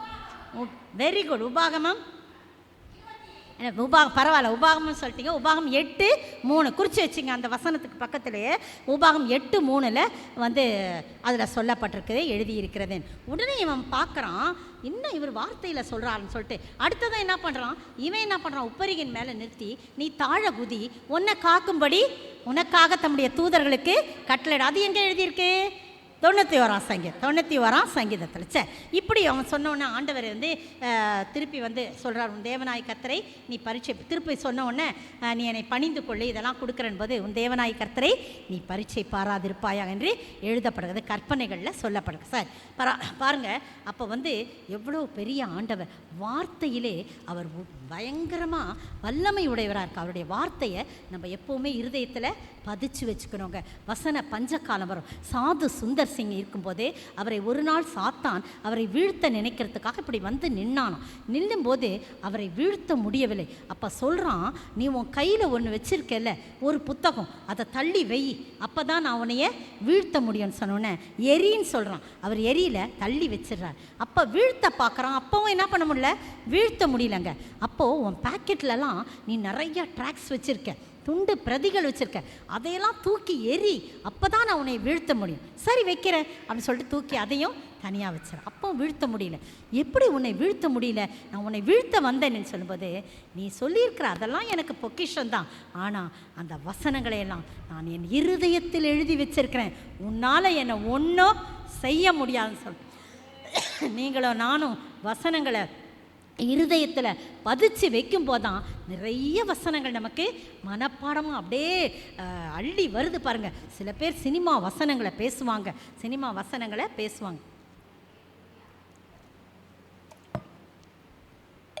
அவங்களுக்கு முன்னால் இப்போ நான் போயிருக்கிற வீடு, போயிருக்கிற வீடு எனக்கு என் வீட்டை ஒட்டி முஸ்லீம், பக்கத்தில் ஹிந்து, எல்லாருமே கலந்துருக்காங்க, வருவாங்க வந்து பேச வருவாங்க. அப்போ நான் வசனங்களை தான் சொல்லுவேன் நிறையா. எங்கள் பைபிளில் இப்படி சொல்லியிருக்கேன். அவங்க எதாவது பேசுவாங்க, வீண் கதைகளுக்கு வருவாங்க சில வேளை. நான் அதனால் கதவை கூடுமானவருக்கு சாத்தி வைப்பேன். ஆனால் அன்பாக வருவாங்க, ஜபத்துக்கு வருவாங்க, எனக்காக வேண்டிங்கன்னு சொல்லுவாங்க. இப்போ தான் 2 மாதம் ஆச்சு, 3 மாதம் ஆகுது. சரியா, வேத வசனங்களை அப்போ போய் தேடிக்கிட்டு இருக்கக்கூடாதுங்க. அவங்க என்ன சொல்கிறாங்களோ அதுக்கு நம்ம ஒரு வசனம் சொல்லி நம்ம என்ன செய்யணும், வெல்லறதுக்கு பார்க்கணும். நான் ஸ்கூலில் வேலை பார்த்தேன். ஆபர்ட் மார்ஷல்னு, அந்த பேர்னா ஏர்போர்ட் பக்கத்தில் ஒரு ஸ்கூலில் முதல்ல வேலை பார்த்தேன். ஒரு 3 மாதம் அங்கே இருந்து அப்புறம் தான் ஹைஸ்கூல்லேருந்து மிடில் ஸ்கூல் வரணும்னு சொல்லி என்னோடய இதில் போட்டிருந்துச்சு. அதனால் நான் அங்கே போய் வேலை பார்த்தபோது ஆர்சி ஸ்கூல் அது. அப்போ வந்து ஒரு பொண்ணுக்கு பிசாசு பிடிச்சிருச்சுங்க. 8வது படிக்கிற பிள்ளைக்கு பிசாசு பிடிச்சிச்சு. அந்த கேம்ஸ் டீச்சர் வந்து நான் எப்போவுமே பைபிள் படிச்சுட்டு இருப்பேன். லெஷர் பீரியடில் நோட்டெல்லாம் திருத்திட்டு சும்மா இருக்கும்போது அவங்கெல்லாம் கூடி பேசுவாங்க. நான் அந்த பேச்சுக்கிட்ட போகமாட்டேன். அப்போ நான் பைபிள் படிச்சுட்ருப்பேன், ஏதாவது செஞ்சிகிட்ருப்பேன். அப்போ அவங்க வந்து இந்த மாதிரி ஒரு 8வது படிக்கிற பொண்ணுக்கு பிசாசு பிடிச்சிருக்கு, பயங்கரமாக இது பண்ணுது, நீங்கள் வந்து கொஞ்சம் ஜெபம் பண்ணுங்கண்ணா. எனக்கா ஒரே பயம். ஏன்னா வந்து இதுக்கு பழக்கமே இல்லை. என்னடா பிசாசுக்கு போய் ஜெபம் பண்ண சொல்கிறாங்களே, எனக்கு பயமாக இருக்குப்பா, ஆண்டவரே அன்னை நம்பி கூப்பிட்றாங்க, நான் வெட்கப்படக்கூடாதப்பா சொல்லிட்டு ரொம்ப தைரியமாக அந்த பைபிளை எடுத்துகிட்டு போனேன். பைபிளை தான் எடுத்துகிட்டு போனேன், வேறு ஒன்றுமே செய்யலை. ஏசப்பா மத்தையிலேருந்து இறங்கி கீழே கிளாஸ்க்கு வரணும். அந்த புள்ள பிசாசு எப்படிப்பட்ட பிசாசு தெரியாது, இவ்வகையான பிசாசு உபாசனாலும் ஜபத்தினாலும் அன்றி போகாதுன்னு இருக்குது. உபாசனை நல்லா மதியானம் சாப்பிட்டுட்டு உட்காந்துருக்காண்டவரே, நான் என்னப்பா செய்கிறதுன்னு சொல்லிட்டு இந்த பைபிளை எடுத்துகிட்டு போனேன். ரொம்ப பயமாக இருந்துச்சு. ஏன்னா பழக்கம் கிடையாது, பழக்கம் இல்லை. ஆனால் கூப்பிட்றாங்க, ஐயோ நான் வரமாட்டேன்னு சொன்னால் வெக்கக்கேடாயிடும். அதனால் நான் ரொம்ப தைரியமாக, ஆண்டவரே நீங்கள் வாங்கப்பான்னு சொல்லிட்டு கூட்டிகிட்டு போனேன். அந்த பிள்ளை வந்து அந்த பக்கம் காலுங்க, இந்த பக்கம் தலை இருக்குது, சரியா, செவுத்தை ஒட்டி அந்த பிள்ளை படுத்துருக்கு. கால் வந்து செவுத்தோடு இருக்குது, தலை இந்த பக்கம் இருக்குது. இமேஜின் பண்ணி பாருங்கள்.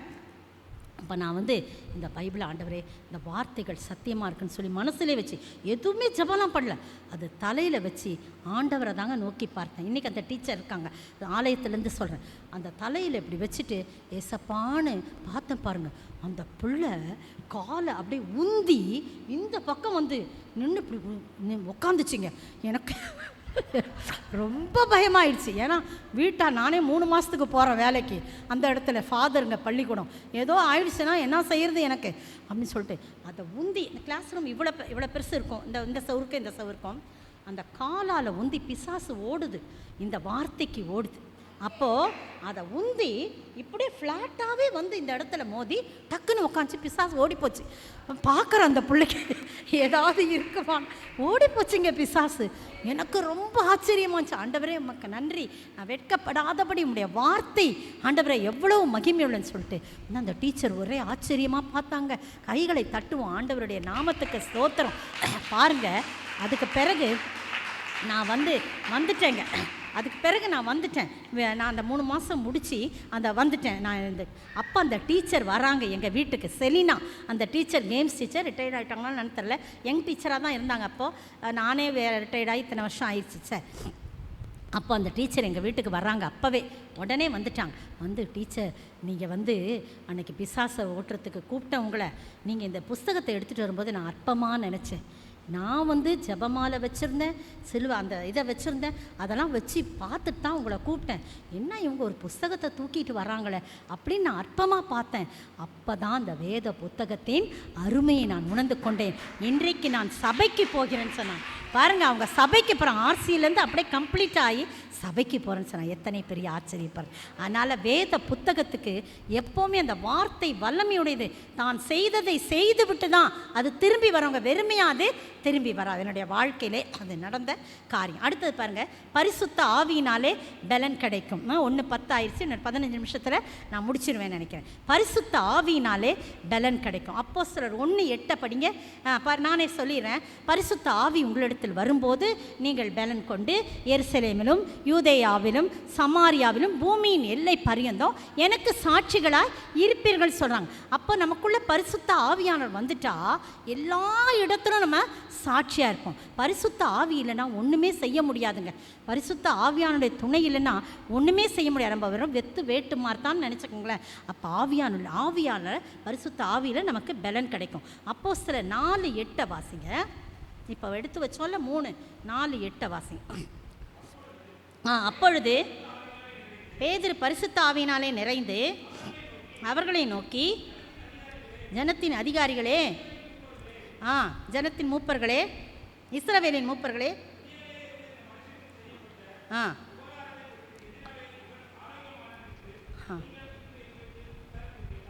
போதும், நான் அதை மீதியை நான் சொல்லிடுறேன். பாருங்கள், பரிசுத்த ஆவியினால் நிரம்புறான். ஏன் அப்படின்னா அவன் சுகமாயிட்டான்ல. சுகமான பிறகு இவங்க தைரியமாக பிரசங்கம் பண்ணும்போது பாருங்கள், அந்த இடத்துல அவங்க ஏறக்குறைய 5000 பேர் ஆண்டவரை ஏற்றுக்கிட்டாங்களாம். 4ஆம் வசனத்தின் பின்பகுதி, வார்த்தையை கேட்டவர்கள், வார்த்தையின் வல்லமை, வார்த்தையை கேட்டவங்க 5000 பேர் வந்தாங்க. உடனே இவங்களுக்கெல்லாம் ரொம்ப கோபமாயிடுது. அவங்க பாருங்கள், மறுநாளில் ஜனங்களுடைய மூப்பர்கள் இருக்காங்க, அதிகாரிகள் இருக்காங்க. ஒன்று ஒன்றா குறிச்சிங்க. அதிகாரிகள், மூப்பர்கள், வேதபாரகர்கள், பிரதான ஆசாரியர், அன்னா, காய்பா, யோவான், அலெக்சந்தர், பிரதான ஆசாரியருடைய குடும்பத்தா 7 விதமான 8 விதமான கூட்டம் இருக்குங்க. அந்த கூட்டத்தின் மத்தியில் பேதுருவையும் யோவானை நிறுத்தி, எந்த நாமத்தினாலே இவனுக்கு சுகம் கிடைத்தது அப்படின்னு கேட்ட உடனே பேதுரு பரிசுத்த ஆவியினால் நிரம்பி சொல்கிறான், பிணியாலே இந்த மனுஷனுக்கு செய்யப்பட்ட உபகாரம் எப்படி நடந்தது நீங்கள் கேட்குறீங்க. உங்களால் சிலுவையில் அறையப்பட்டு பிதாவாகிய தேவனால் 3ஆவது நாள் உயிரோடு எழுப்பப்பட்ட அந்த நசரேயனாகிய இயேசு கிறிஸ்துவின் நாமத்தினாலே தான் இன்றைக்கு இவன், அங்கே முன்னாடியே சொல்லிட்டார், அது கர்த்தருடைய நாமத்தினாலன். பாருங்க, அதில் போட்டிருக்கே, வேறு ஒருவராலும் ரட்சிப்பு இல்லை அவராலே அன்றி, நாம் ரட்சிக்கப்படும்படி வானத்திலும் கீழெங்கும் மனுஷர்களுக்குள்ளே அவருடைய நாமமே அல்லாமல் வேறொரு நாமம் கட்டளையிடப்பட. எப்படி இந்த தைரியம் வந்ததுன்னு அவங்க நினைக்கிறாங்க. அப்போ அவங்களே பதில் சொல்கிறாங்க, இவர்கள் இயேசுவோடு இருந்தவர்கள். பார்த்தீங்களா, இயேசுவோடு இருக்கும்போது, பரிசுத்த ஆவியினால் நாம் நிரம்பி இருக்கும்போது கட்டாயம் ஆண்டவர் ஒரு பெரிய வல்லமையான காரியத்தை செய்வார். ஆவியில் இதே பேதுரு இயேசுவை அந்த வேலைக்காரிகள் மத்தியில் என்ன பண்ணுறான், எனக்கு தெரியவே தெரியாது, அந்த ஆளை எனக்கு தெரியாதுன்றாங்க, மரியாதை இல்லாமல். அந்த ஆளை எனக்கு தெரியவே தெரியாதுன்னு சபிக்கவும் சத்தியம் பண்ணவும் தொடங்கின அந்த பேதுரு அப்போ பரிசுத்த ஆவியினால் நிரப்பப்படவில்லை. ஆனால் பரிசுத்த ஆவியினால் நிரப்பப்பட்ட போது ஒரு வேலைக்காரியின் முன் அவன் வெட்கப்பட்டு அவன் என்ன செஞ்சான், மறுதளித்தவன். இங்கே இத்தனை பேர் 7-8 பேர் பெரிய பெரிய ஆட்களுங்க, அவங்க முன்னால் பரிசுத்த ஆவியினால் நிரம்பி, உங்களால் தான் சிலுவையில் அறையப்பட்டான், ஆனால் பிதாவாகிய தேவனால் உயிரோடு எழுப்பப்பட்டார், அவரே நீங்கள் ஆகாதென்று தள்ளின கல்லே மூளைக்கு தலைக்கல் அவராலே அன்றி ரட்சிப்பு இல்லை, வானத்திலும் பூமியிலும் அவருடைய நாமமே அல்லாமல் வேறொரு நாமம் அருளப்படவில்லை. எப்படி சொல்கிறார் பாருங்க. பார்த்தீங்களா? அப்போ நீங்களும் நானும் இப்போ வரக்கூடிய காலம் ரொம்ப பயங்கரமாக இருக்குது. நம்மளை கொண்டு போய் ஏதோ ஒரு இடத்துல நிறுத்தி நீ கிறிஸ்துவ மறுதலினா பயந்து ஆமாங்க சரிங்க அப்படின்னு சொல்லிடக்கூடாதுங்க. இவ்வளோ நாள் நம்மளை பெற்று வளர்த்து ஆளாக்கி நம்மளை இந்த சபையில் உங்களை உருவாக்கி வச்சிருக்காரு இல்லையா ஆண்டவர். சபை போதகர்கள் மூலமாக, அப்போஸ்தலர் மூலமாக எவ்வளோ தயவு செஞ்சு உயிரே போனாலும் கண்ணை மூடிக்கிட்டு முடியவே முடியாதுன்னு சொல்லி நான் அப்படி தான் நினச்சிக்கிட்டு இருக்கேன். நான் என்ன செய்ய போகிறேன்னு தெரில. ஆனால் கண்டிப்பாக ஆண்டவருக்காக நிற்கணும். இல்லைனா இன்றைக்கெல்லாம் நின்று பிரயோஜனம் இல்லை. கடைசி வரைக்கும் முடிவு பரிந்து என்ன செய்யணும்? நிலைத்திருப்பவனே ரட்சிக்கப்படும் இல்லையா? அப்போஸ்தலனாகிய பவுல் என்ன சொல்கிறாரு? நல்ல போராட்டத்தை போராடினு ஓட்டத்தை முடித்தேன், விசுவாசத்தை காத்து கொண்டேன்னு சொல்லி சொல்கிறாங்க. இது முதல் நீதியின் கிரீடம் எனக்காக வைக்கப்படுறேன்னு சொன்னால கடைசி வரைக்கும் ஓடணுங்க. அப்போ பாருங்கள், அந்த காரியத்தில் ஆவியில் நம்ம பலன் கொள்ளணும். 2006ஆம் ஆண்டு நான் யார் முன்னால் நிற்கிறதுக்கு ரொம்ப பயப்படுவாங்க. ஜில்லுன்னு ஆகிடும் கை கால்லாம். யாராவது செய்தி கொடுக்க சொன்னாங்கன்னா போவேன், கொடுக்குற வரைக்கும் ஜில்லுன்னு ஆயிரும். கை கால்லாம் ஒரு மாதிரி நடுக்கம் இருக்கும், நெஞ்சுக்குள்ளே நடுக்கம் இருக்கும். அப்போ இங்கே நின்னவொன்னே ஆண்டவர் பலப்படுத்திடுவார். அப்போது அதெல்லாம் இப்போ இல்லை. அப்போ கொஞ்சம் துவக்க காலத்தில் 2006 2016 நான் ஒரு புத்தகம் எழுதினேன். கர்த்தரே பல்துறை சிறப்பு மருத்துவர்னு ஒரு புக்கு எழுதினேன். அதில் ஆண்டவர் தான் எல்லாவற்றுக்கும் எல்லாமா இருந்தவர்னு சொல்லி அந்த புத்தகம் எழுத ஆண்டவர் கிருபை செஞ்சார் பாருங்கள். அப்போது நிறைய அற்புதம் நடந்துச்சு. இந்த புத்தகத்தை ஒரு பாஸ்டர்ஸ் கான்ஃபரன்ஸில் நான் வச்சுருந்தேன்னு நினைக்கிறேன். ஒரு பாஸ்டர் வாங்கி கொண்டு போய் கொடைக்கானலில் அவர் வச்சுருந்துருக்கார். கொடைக்கானலில் தேயிலை தோட்டத்தில் வேலை செய்யக்கூடிய ஒரு சகோதரி என்ன செஞ்சாங்க, அவங்க வீட்டு வேலை செய்கிறாங்க. அப்போ அந்த புத்தகத்தை பார்த்தா, ஐயா இந்த புத்தகத்தை நான் எடுத்துக்கொண்டு போய் படிக்கட்டுமான்னு சொன்னார். வச்சுருக்கேன் அந்த புத்தகத்தை, கொஞ்சம் எடுத்துகிட்டு வரலான்னு பார்த்தேன். எல்லாம் முடிஞ்சிருச்சு, ஒரு 10 புக்கு இருக்கும். அப்போ இந்த புத்தகத்தை நான் எடுத்துகிட்டு போனேன். கொண்டு போமா அப்படின்ட்டார். ஏன்னா அவரும் படிக்கலை, அவரும் எடுத்துகிட்டு போவான். இந்த அம்மாவும் கொண்டு போய் வச்சுட்டாங்க, வேலை நிமித்தமாக வச்சுட்டாங்க. ஒரு நாள் பஸ்ஸை விட்டு இறங்கும்போது அவங்க கீழே விழுந்து பின்னாடி இருக்கிற எலும்பு அந்த வெஜைனல் வழியாக உள்ளுக்குள்ளே குத்தி நிற்கிதுங்க உள்ளுக்குள்ளே. அப்போது இவங்களுக்கு அவன் டாக்டர்கிட்ட போனோன்னே, நீ படுக்கையாக தான் இருக்கணும், படுக்கையில் தான் உனக்கு சுகம், அதனால் நீ செய்யக்கூடாது, ஒரு வேலையும் செய்யக்கூடாது. ஆனால் இந்த அம்மா உழைச்சாதான் காசு. அப்போ இந்த அம்மா படுத்திருக்கும்போது அப்போ அந்த புக்கை பற்றி ஆண்டவர் ஆவியானவர் நினைப்படும். அந்த புத்தகத்தை எடுத்து படி. அந்த புத்தகத்தை இவங்களுக்கு என்னான்னு ஒன்றும் புரியல. இப்போ 2-3 தடவை சொன்ன உடனே அப்போ தான் அவங்களுக்கு ஞாபகம் வருது. இந்த புத்தகம் எடுத்தோடனே கர்த்தரே எலும்பு முறிவு மருத்துவர், ஆர்த்தோ ஸ்பெஷலிஸ்ட் அப்படின்னு ஒவ்வொன்றுத்துக்கும் ஒரு ஸ்பெஷலிஸ்ட்டு எழுதியிருக்கார். முதல் பகுதியில் எப்படி எழுதியிருக்கேன்னா, அவர் தான் சர்ஜன், அவர் தான் அறுவை சிகிச்சை நிபுணர், அவர் தான் மயக்க மருந்து அனஸ்தட்டிஸ்ட், அவர் தான் மயக்க மருந்து டாக்டர், அவர் தான் பிளாஸ்டிக் சர்ஜன். முதல் பகுதியிலே அதை எழுதிட்டேன். ஏன்னா என்னுடைய சாட்சியை எழுதினேன், அதனால் எழுதினேன். ஏன்னா அவர் தான் சர்ஜரி பண்ணுறார். ஆதாமுக்கு அவர் அறுவை சிகிச்சை பண்ணுறார். அடுத்தது என்ன பண்ணுறார், மயக்க மருந்து, அயர்ந்த நித்திரை, அதுலேருந்து தான் மயக்க மருந்து கண்டுபிடிச்சாங்கன்னு வேத வல்லுநர் அயர்ந்த நித்திரையை கொடுத்தார். எப்படி இங்கே கொடுத்துருப்பாரு, அதான் அனஸ்தட்டிஸ்ட். அதுக்கு பிறகு அந்த இடத்தை சதையினால் அடைத்தார், பிளாஸ்டிக் சர்ஜன். இப்போ எப்படிப்பட்ட ஆண்டவர் பாருங்கள். அதுக்கு பிறகு எல்லாமே எழுதியிருக்கேன், எல்லா ஸ்பெஷலிஸ்ட்டு அவர் தான். இந்த ஆர்த்தோவை எடுத்து படிக்கும்போது இந்த இப்போ சொன்னது 18 வருஷம் கூனி நிமிர்ந்த கதையை படிச்சிருக்காங்க. அப்போ அவங்க அம்மா ஜெபிச்சிருக்காங்க. புஸ்தகம் எழுதுனதுனால இல்லை, என்னுடைய ஞானம் ஒன்றுமே இல்லை, ஆனால் ஆண்டவரை அவங்க விசுவாசித்து சொல்கிறாங்க. என்ன சொல்கிறாங்கன்னா, ஆண்டவரே இந்த வளைஞ்ச முதுகை உடனே தொட்டு நிமிர்த்தினீங்களப்பா, என்னுடைய உள்ளுக்குள்ளே குத்திக்கிட்டு இருக்கிற எலும்பை நீங்கள் நிமிர்த்துங்கப்பா, நீங்கள் சரியாக்குங்க, நான் விசுவாசிக்கிறேன்னு. எனக்கு வேறு ஒன்றுமே தெரியாது, நீங்கள் தான் இந்த புக்கை படிக்க சொன்னீங்க ஆவியான சொல்லி ஜெபிச்சாங்களாம். கலக்குன்னு ஒரு சத்தம் கிடைச்சான். சொன்ன ஒன்று அந்த இடத்துல போய் நின்றுச்சாங்க அந்த புக்கு, அந்த எலும்பு. எத்தனை நல்ல ஆண்டவர் பாருங்க. பாவம் உங்கள் பாஸ்டர் வேலை வாங்குறேன். சார் பாருங்க, அது கலக்குன்னு சத்தம் கேட்டு அது போய் அந்த பொசிஷனில் நினைச்சான். இது எப்படி எனக்கு தெரியும், எவ்வளோ பெரிய ஆண்டவர் பாருங்க, எவ்வளோ பெரிய ஆர்த்தோ ஸ்பெஷலிஸ்ட்டு, பரிசுத்த ஆவியானவர் அந்த அம்மாவோட பேசி அவங்க வீட்டில் இந்த என்னன்னா, அந்த அம்மா உடனே அதில் ஃபோன் நம்பர்லாம் எழுதலைங்க. அப்போல்லாம் தெரியல, நம்ம உடனே தொடர்பு கொள்ளவும் எல்லாம் சொல்கிறாங்கல்ல, அதெல்லாம் எனக்கு தெரியல. ஒரு புக்கை எழுதினேன், அவ்வளோதான், ஆண்டவர் சொல்ல எழுதினேன். ஃபோன் நம்பர் இல்லைன்னொன்னே இந்த ப்ரெஸ் நம்ம ப்ரெஸ்ஸில் தான், எங்களோட ப்ரெஸ்ஸில் தான் அதை இது பண்ணேன். அந்த ப்ரெஸ்ஸில் இருக்கிற ஆனந்துன்னு ஒரு சகோதரனுக்கு ஃபோன் பண்ணி, இந்த புக்கு மூலம் நான் அந்த அற்புதத்தை பெற்றுக்கொண்டேன். எங்கள் பாஸ்டர்கிட்ட சொன்னேன், இந்த ப்ரெஸ்ஸு நம்பர் எனக்கு கொடுத்தாங்க, அந்த சகோதரியோட நம்பர் வாங்கி கொடுங்க அப்படின்னு சொல்லி அந்த ப்ரெஸ்ஸில் அந்த சகோதரன் இறந்துட்டாருங்க ஒரு ஆக்சிடெண்ட்டில், ஆனந்தன். அப்போ வந்து அவங்க உடனே கொடுத்தோன்னே, அக்கா அவங்க நம்பர் கொடுத்துருக்கேன்க்கா, அவங்க உங்களோட பேசிட்டோம் போனால் அவங்க இந்த சாட்சியை சொன்னாங்க. எவ்வளோ பெரிய சந்தோஷம். அந்த பாஸ்டரு அவங்க சர்ச்சில் சாட்சி சொல்ல வச்சுருக்கார். நான் சொன்னேன், இந்த புத்தகத்தில் அருணோதயன்னு ஒரு புக்கு எழுதுகிறாங்க, டிஎல்சியிலேருந்து ஒரு புக்கு வெளியாகுது, அந்த புக்கில் வேணால் அவங்களோட சாட்சியை போடட்டும். அக்கா நான் அதை போடுறேன்க்கானார். அதுக்குள்ளே அந்த பையன் மறித்து போயிடுச்சு. அதுக்கு பிறகு நானும் வந்து சாட்சியெல்லாம் தேவனுக்கு மகிமையாக இருந்தால் போதும், புக்கில் போடலாம் பரவாயில்ல. ஆனால் எவ்வளோ பெரிய ஆண்டவர் பார்த்தீங்களா, ஆவியானவர். அப்போ அந்த பாஸ்டரை நான் இப்போ போன மாதத்தில் திருவள்ளூரில் பெண்கள் ரீஜனல் கான்ஃபரன்ஸ் வச்சு அன்னைக்கு என்னை வந்து பேச்சாளராக என்னை கூப்பிட்ருந்தாங்க. அப்போ அந்த பாஸ்டரும் அவங்க ஒய்ஃபும் வந்திருந்தாங்க. என்னையை பார்த்துட்டு, என் பேரையை பார்த்துட்டு, அம்மா நீ இவங்க தானே ஐயா, அவங்க வீட்டுக்கார்ட்ட கேட்குறாங்க பாஸ்டர்கிட்ட, இவங்க தானே அந்த புக்கு எழுதுனவங்க நம்ம சபையில், ரேச்சல் அவங்க ரெபேக்கா, அவங்க பேர் ரெபேக்காளுக்கு சுகம் கிடச்சிச்சு அப்படின்னு சொன்னோன்னே எனக்கு அவ்வளோ சந்தோஷமாச்சு, அவ்வளோ சந்தோஷமாக. அதனால் விசுவாசமும் பரிசுத்த ஆவியான துணை கொண்டு ஆண்டவர் பெரிய உதவி செய்வார். கடைசியாக ஒரு காரியத்தை சொல்லி நான் முடிக்க விரும்புகிறேன். ஜெபத்தினாலே நமக்கு என்ன கிடைக்கும்? தேவ பலன் கிடைக்கும். லூக்கா 22:43 வாசிங்க. லூக்கா 22:43 கடைசியாக இன்னொரு சாட்சி கூட இருக்குது. 22:43 ஆண்டவரை பலப்படுத்துகிற பாருங்க. போதும், அவரை பலப்படுத்தினா பாருங்க. ஆண்டவரை பலப்படுத்த எப்போது ஆண்டவர் தன்னுடைய வியர்வை இரத்தத்தின் துளிகளால் விழ அவர் ஜெபிக்கிறாருங்க. அவங்க யாருமே அவரோட கூட ஜெபிக்க வரல, எல்லாம் தூங்கிக்கிட்டு இருக்காங்க. ஆனால் இவர் அவ்வளோ ஜெபிக்கும் போது என்ன செய்கிறாங்க, வானத்திலிருந்து ஒரு தூதன் தோன்றி அவரை பலப்படுத்தினார். அவர் மிகவும் வியாகுலப்பட்டு அதிக ஊக்கத்தோடே ஜெபம் பண்ணினார். அவருடைய வேர்வை இரத்தத்தின் பெருந்துளிகளால் தரையில் விழுந்தது என்று சொல்லப்பட்டிருக்கு. நீங்களோ நானும் ஜெபிக்கும் போது தெய்வ பலன் இருக்கும். கர்த்தரே என் பலன், கர்த்தரே என் பலன் என்று சொல்லுங்கள். நிறைய இருக்குது. அவருடைய கிருபையினாலே நமக்கு பலன் கிடைக்கும். ஏன்னா அப்போஸ்தலனாகிய பவுலுக்கு என் கிருபை உனக்கு போதும்னு சொல்கிறார். அதனால் பலப்பட்டார்.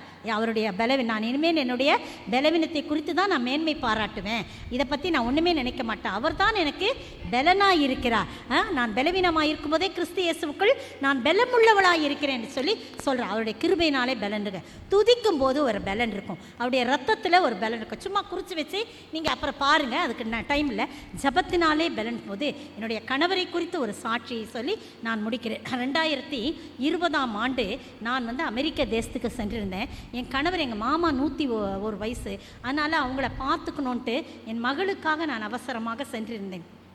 அப்போது என் கணவர் நல்லா சுகதேகியாக, நல்லா அவங்க எந்த பிரச்சனையும் அவங்களுக்கு இருக்காது. நான் தான் சும்மா தலை வலி கால் வலி அது இதுன்னு சொல்லுவேன், அவங்களுக்கு எதுவுமே இருக்காது. அவங்கள மாமாவுக்காக அவங்கள விட்டுட்டு போனேன். ஒரு ஆள் சமையலுக்கெல்லாம் இருந்துச்சு. அப்போ பார்த்தீங்கன்னா திடீர்னு அவங்களுக்கு சுகவீனம் ஆயிடுச்சு. தலைவலின்னு சொன்னாங்க. செக் பண்ணிங்க பாருங்கள், அதை பாருங்கன்னா எதுலையுமே கண்ணிலலாம் ஒன்றும் இல்லைன்ட்டாரு. அப்புறம் டொமினிக் டாக்டரை போய் பார்க்க சொன்னேன். அவரும் பார்த்துட்டு மாத்திரை தான் கொடுத்தாரு, ஒன்றும் சொல்ல. ஆனால் இவங்க ஒரு நாள் வாக்கிங் போயிட்டு வரும்போது அவங்களுக்கு ஏதோ பண்ணியிருக்குது, என்ன பண்ணுச்சுலாம் தெரியாது. ஒரு ஆட்டோ பிடிச்சி வந்துட்டாங்க. ஆனால் இன்றைக்கி நீங்கள் கேட்டிங்கன்னா, நான் ஆட்டோ பிடிச்சேனா, நான் வந்தேன்னா, எனக்கு ஒன்றுமே தெரியாதுங்க. அவங்களுக்கு ஒன்றுமே தெரியல. ஆவியானவர் அவங்க பாருங்கள், நாங்கள் அங்கே ஜெபிக்கிற ஜபங்கள் வந்து ஒவ்வொருத்தரையும் ஒப்பு கொடுத்து ஜெபிக்கும்போது கர்த்தர் பலப்படுத்துகிறார். ஹாஸ்பிட்டலுக்கு நேராக வந்து அந்த ஆட்டோ டிரைவர் கொண்டு வந்து விட்டார். அதுக்கு பிறகு ஹாஸ்பிட்டலில் உள்ளவங்க கேர் பண்ணிக்கிட்டாங்க. வீட்டில் கொண்டு வந்து விட்டாங்க. சம்மந்தம் இல்லாமல் பேசினாங்க. கண்ணாடி போட்டுக்கிட்டே கண்ணாடி இன்னொரு கண்ணாடி எடுத்து போடுறாங்க, அப்படிலாம் பேசினாங்க. என்னோட அங்கே தொடர்பு கொள்ளும்போது என்னான்போது ஒரு மாதிரி நல்லா பேசல ஒரு மாதிரி இருந்தாங்க. எப்படி ஆட்டோ பிடிச்சி வந்தீங்க? இது என்ன கேள்வி? ஆட்டோ வந்துச்சு, ஸ்கூல் ஆட்டோ, அதில் வந்தேன் அப்படின்றாங்க. ஸ்கூல் ஆட்டோலாம் அப்போ லீவு, கொரோனா டைம், பயங்கரமான கொரோனா டைம், ஸ்கூல்லாம் லீவு, எதுவுமே வர முடியாது. ஆனால் என்னமோ சொல்கிறாங்க, உளர்றாங்க, அது தெரிஞ்சிச்சு. அப்போ வந்து அடுத்த நாள் வந்து நியூரோ கிட்ட ஃபிக்ஸ் பண்ணிட்டாங்க. நல்ல ஹாஸ்பிட்டல் ஸ்டாஃப்ஸ் தான் எங்களுக்கு ரொம்ப நல்ல உதவியாக இருந்தாங்க. எங்களுடைய உறவுகள் ரொம்ப உதவியாக இருந்தாங்க. கொரோனாலாம் பார்க்கல, அப்படி எங்களுக்கு உதவி செஞ்சாங்க. நான் வந்து ஒரு மனைவியாக இருந்து கூட ஒரு பிரயோஜனம் இல்லாமல் கடல் கடந்து அப்பால் இருக்கிறேன் அமெரிக்க தேசத்தில். அவங்கெல்லாம் உதவி செஞ்சாங்க. அடுத்த நாள் காலையில் 10 மணிக்கு ஃபிக்ஸ் பண்ணுறாங்க. இவங்க 7 மணிக்கே அன்கான்ஷியஸ் ஆகி வீட்டில் அப்படியே இருந்திருக்காங்க, யூரின்லாம் பெட்டில் பாஸ் பண்ணியிருக்காங்க. அந்த சர்வெண்ட் வந்து பார்த்துட்டு, உதவி ஆள் வந்து பார்த்துட்டு, என்ன அண்ணன் இப்படி இருக்காங்கன்னு எல்லாரையும் கூப்பிட்டு வந்து உடனே ஹாஸ்பிட்டலுக்கு ஆம்புலன்ஸில் போனாங்க. அவங்களுக்கு எதுவுமே தெரியாது. அங்கே போனோன்னே ஸ்கேன் பண்ணும்போது அவங்க மூளையில் ஒரு ரத்த கசிவு இருக்குதுன்னு சொல்லிட்டாங்க. உடனே இதை ஆப்ரேஷன் பண்ணால் அவங்களுக்கு ஒரு கையும் ஒரு காலும் வராதுன்னு சொன்னாங்க.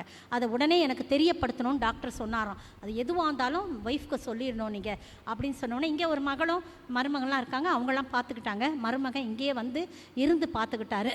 அப்போ பார்த்தீங்கன்னா எனக்கு சொன்னாங்க, ஆனால் எனக்கு மட்டும் ஒரு நிச்சயமாக ஒரு கை ஒரு கால்லாம் வராமல் போகவே போகாது. ஏன்னா அப்படி பெற்றோர்களை கனம் பண்ணுற ஒரு கணவர் பாருங்கள். அப்படி சின்ன காரியம் எங்கே போனால் கூட அப்படி போய் அவங்கள கவனித்து, அம்மா வெளியில் போகிறேன், அப்பா வெளில போகிறேன், அப்படி ஒரு நல்ல மகனை வந்து ஆண்டவர் கொடுத்துருக்கார். பெற்றோரை கனம் பண்ணுறவங்களுக்கு அப்படிலாம் இருக்காதுன்னு ஒரு என் நம்பிக்கை. எல்லாரும் உடனே முழங்கால் படியிடாத கால்களெல்லாம் முழங்கால் படிட்டு ஜெபம் பண்ணாங்க. அங்கே உடனே அமெரிக்காவில் அந்த தமிழ் சர்ச் தான் உடனே ஜூமில் கூப்பிட்டு எல்லாரும் போராடி ஜெபிக்கிறாங்க. அப்புறம் ஆப்ரேஷன் நடந்துச்சு. 3ஆவது நாள் எனக்கு வீடியோவில் காட்டுறாங்க, நல்லா நடந்து போய் ரெஸ்ட் ரூமுக்கு போகிறாங்க. எப்படி இருக்கும் பாருங்கள். எனக்கு டிக்கெட்டே கிடைக்கலங்க. ஜூன் மாதம் 24ஆம் தேதி அவங்களுக்கு இந்த மாதிரி ஆச்சு. 25 ஆப்ரேஷன் ஆச்சு. உடனே பொட்டி படுக்கையெல்லாம் கட்டினேன். ஆனால் ஒரு ஃப்ளைட் கூட கிடைக்கல. அமெரிக்காவில் அப்போ அள்ளி தூக்கி புணங்களை போடுற அவ்வளோ பயங்கரமான பீக்காக இருந்துச்சு இந்த கொரோனா. அதனால் எனக்கு எல்லா இன்டர்நேஷ்னல் ஃப்ளைட்டும் கேன்சல் பண்ணிட்டாங்க. அந்த ஜூன் மாதம் 24ஆம் தேதி பெட்டி கட்டி வச்சேன்.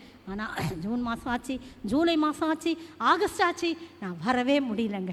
கர்த்தர் வந்து எதுக்கான, ஆண்டவரே நாங்கள் 2 பேரும் சேர்வது உமக்கு சித்தமானா எங்களை சேர்த்து வைங்க, இல்லைனா பரலோகத்தில் நாங்கள் ஒருவரை சந்திக்கிறோம் அப்படின்னு சொல்லிலாம் நான் ஜெபம் பண்ண வச்சேன். அப்போ இந்த வசனம் தாங்க ஆதியாகமம் 28:15, நீ நான் உன்னோட கூட இருந்து நீ போகிற இடத்திலாம் உன்னை காத்து இந்த தேசத்துக்கு உன்னை திரும்பி வர பண்ணுமளவும் உன்னை நான் கைவிடுவதில்லை, நான் செய்யும் அளவும் உன்னை கைவிடுவதும் இல்லை அப்படின்னு சொல்லி வசனம். அந்த வசனத்தை வச்சு ஜெபம் பண்ணுங்க, போராடி ஜெபித்தேன். செப்டம்பர் மாதம் 6ஆம் தேதி ஃப்ளைட் இருந்துச்சு. 8ஆம் தேதி ஒன்று இருக்குனாங்க. இல்லைப்பா 6ஆம் தேதியே புக் பண்ணிவிடுங்கன்ட்டு ஜெர்மன் வழியாக வரக்கூடிய அந்த ஃப்ளைட்டில் எனக்கு நல்ல ஒரு பிஸ்னஸ் கிளாஸில் அரேஞ்ச் பண்ணி பிள்ளைங்க கவலையோடு அனுப்பிச்சிங்க. அம்மா அப்பாவை இப்படி பிரிச்சுட்டுமே அப்படின்னு சொல்லி ரொம்ப கவலையோடு அனுப்பிச்சிச்சிங்க. செப்டம்பர் 8ஆம் தேதி பெங்களூரில் கார் அனுப்பியிருந்தாங்க. அங்கே இங்கே வந்தேன். கர்த்தருடைய பெரிய கிருபையில் கொரோனா டெஸ்ட்லாம் எனக்கெல்லாம் ஒன்றுமே இல்லை. வந்து சேர்ந்தபோது கணவர் என்னை வாசலிலேருந்து வரவேற்றாருங்க. எவ்வளோ பெரிய கிருபை. 1ஆம் தேதி டியூட்டியை ஜாயின் பண்ணிட்டாங்க. அவ்வளோதான்னு சொல்லி சில பேர் நினச்சிருக்கலாம். ஆனால் 1ஆம் தேதி திரும்பமாக ஜோசப் கண்ணு மருத்துவமனையில் அவங்க ஜாயின் பண்ணாங்க. 8ஆம் தேதி நான் வரேன்னு லீவ் எடுத்திருந்தாங்க.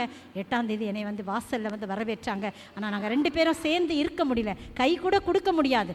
ஏன்னா குவாரண்டைன் பீரியட் 2 வாரம் இருக்கணும்னு உடனே மாடிக்கு போயிட்டேன். ஆனால் நாங்கள் 2 பேரும் சேர்ந்து இருக்க 27ஆம் தேதி திருமண நாள் ஆலயத்துக்கு போய் நாங்கள் ஆண்டவருக்கு நன்றி செலுத்தணும். என்னால் ஜெபத்தினால ஆகாத காரியம் ஒன்றும் இல்லைங்க. இப்போ எதெல்லாம் பலன் கொடுப்பார் சொல்லி எப்படி நம்ம அந்த பலனை பெற்றுக்கொள்ள முடியும்? கர்த்தருடைய நாமத்தில் நம்ம பலன் பெற முடியும். கர்த்தருடைய வார்த்தையில் பலன் பெற முடியும். கர்த்தருடைய பரிசுத்த ஆவியில் நாம் பலன் பெற முடியும். ஜெபத்தினாலே நாம் பலன் பெற முடியும். கர்த்தரே என் பலன் சொல்லி 3 தடவை சொல்லி முடிப்போமா? ஒரு பாடல் பாடி முடிக்கலாம். கர்த்தரே, இன்னும் சத்தமா, கர்த்தரே கர்த்தரே என்பர். தலைகளை தாழ்த்தி செபிப்போம்.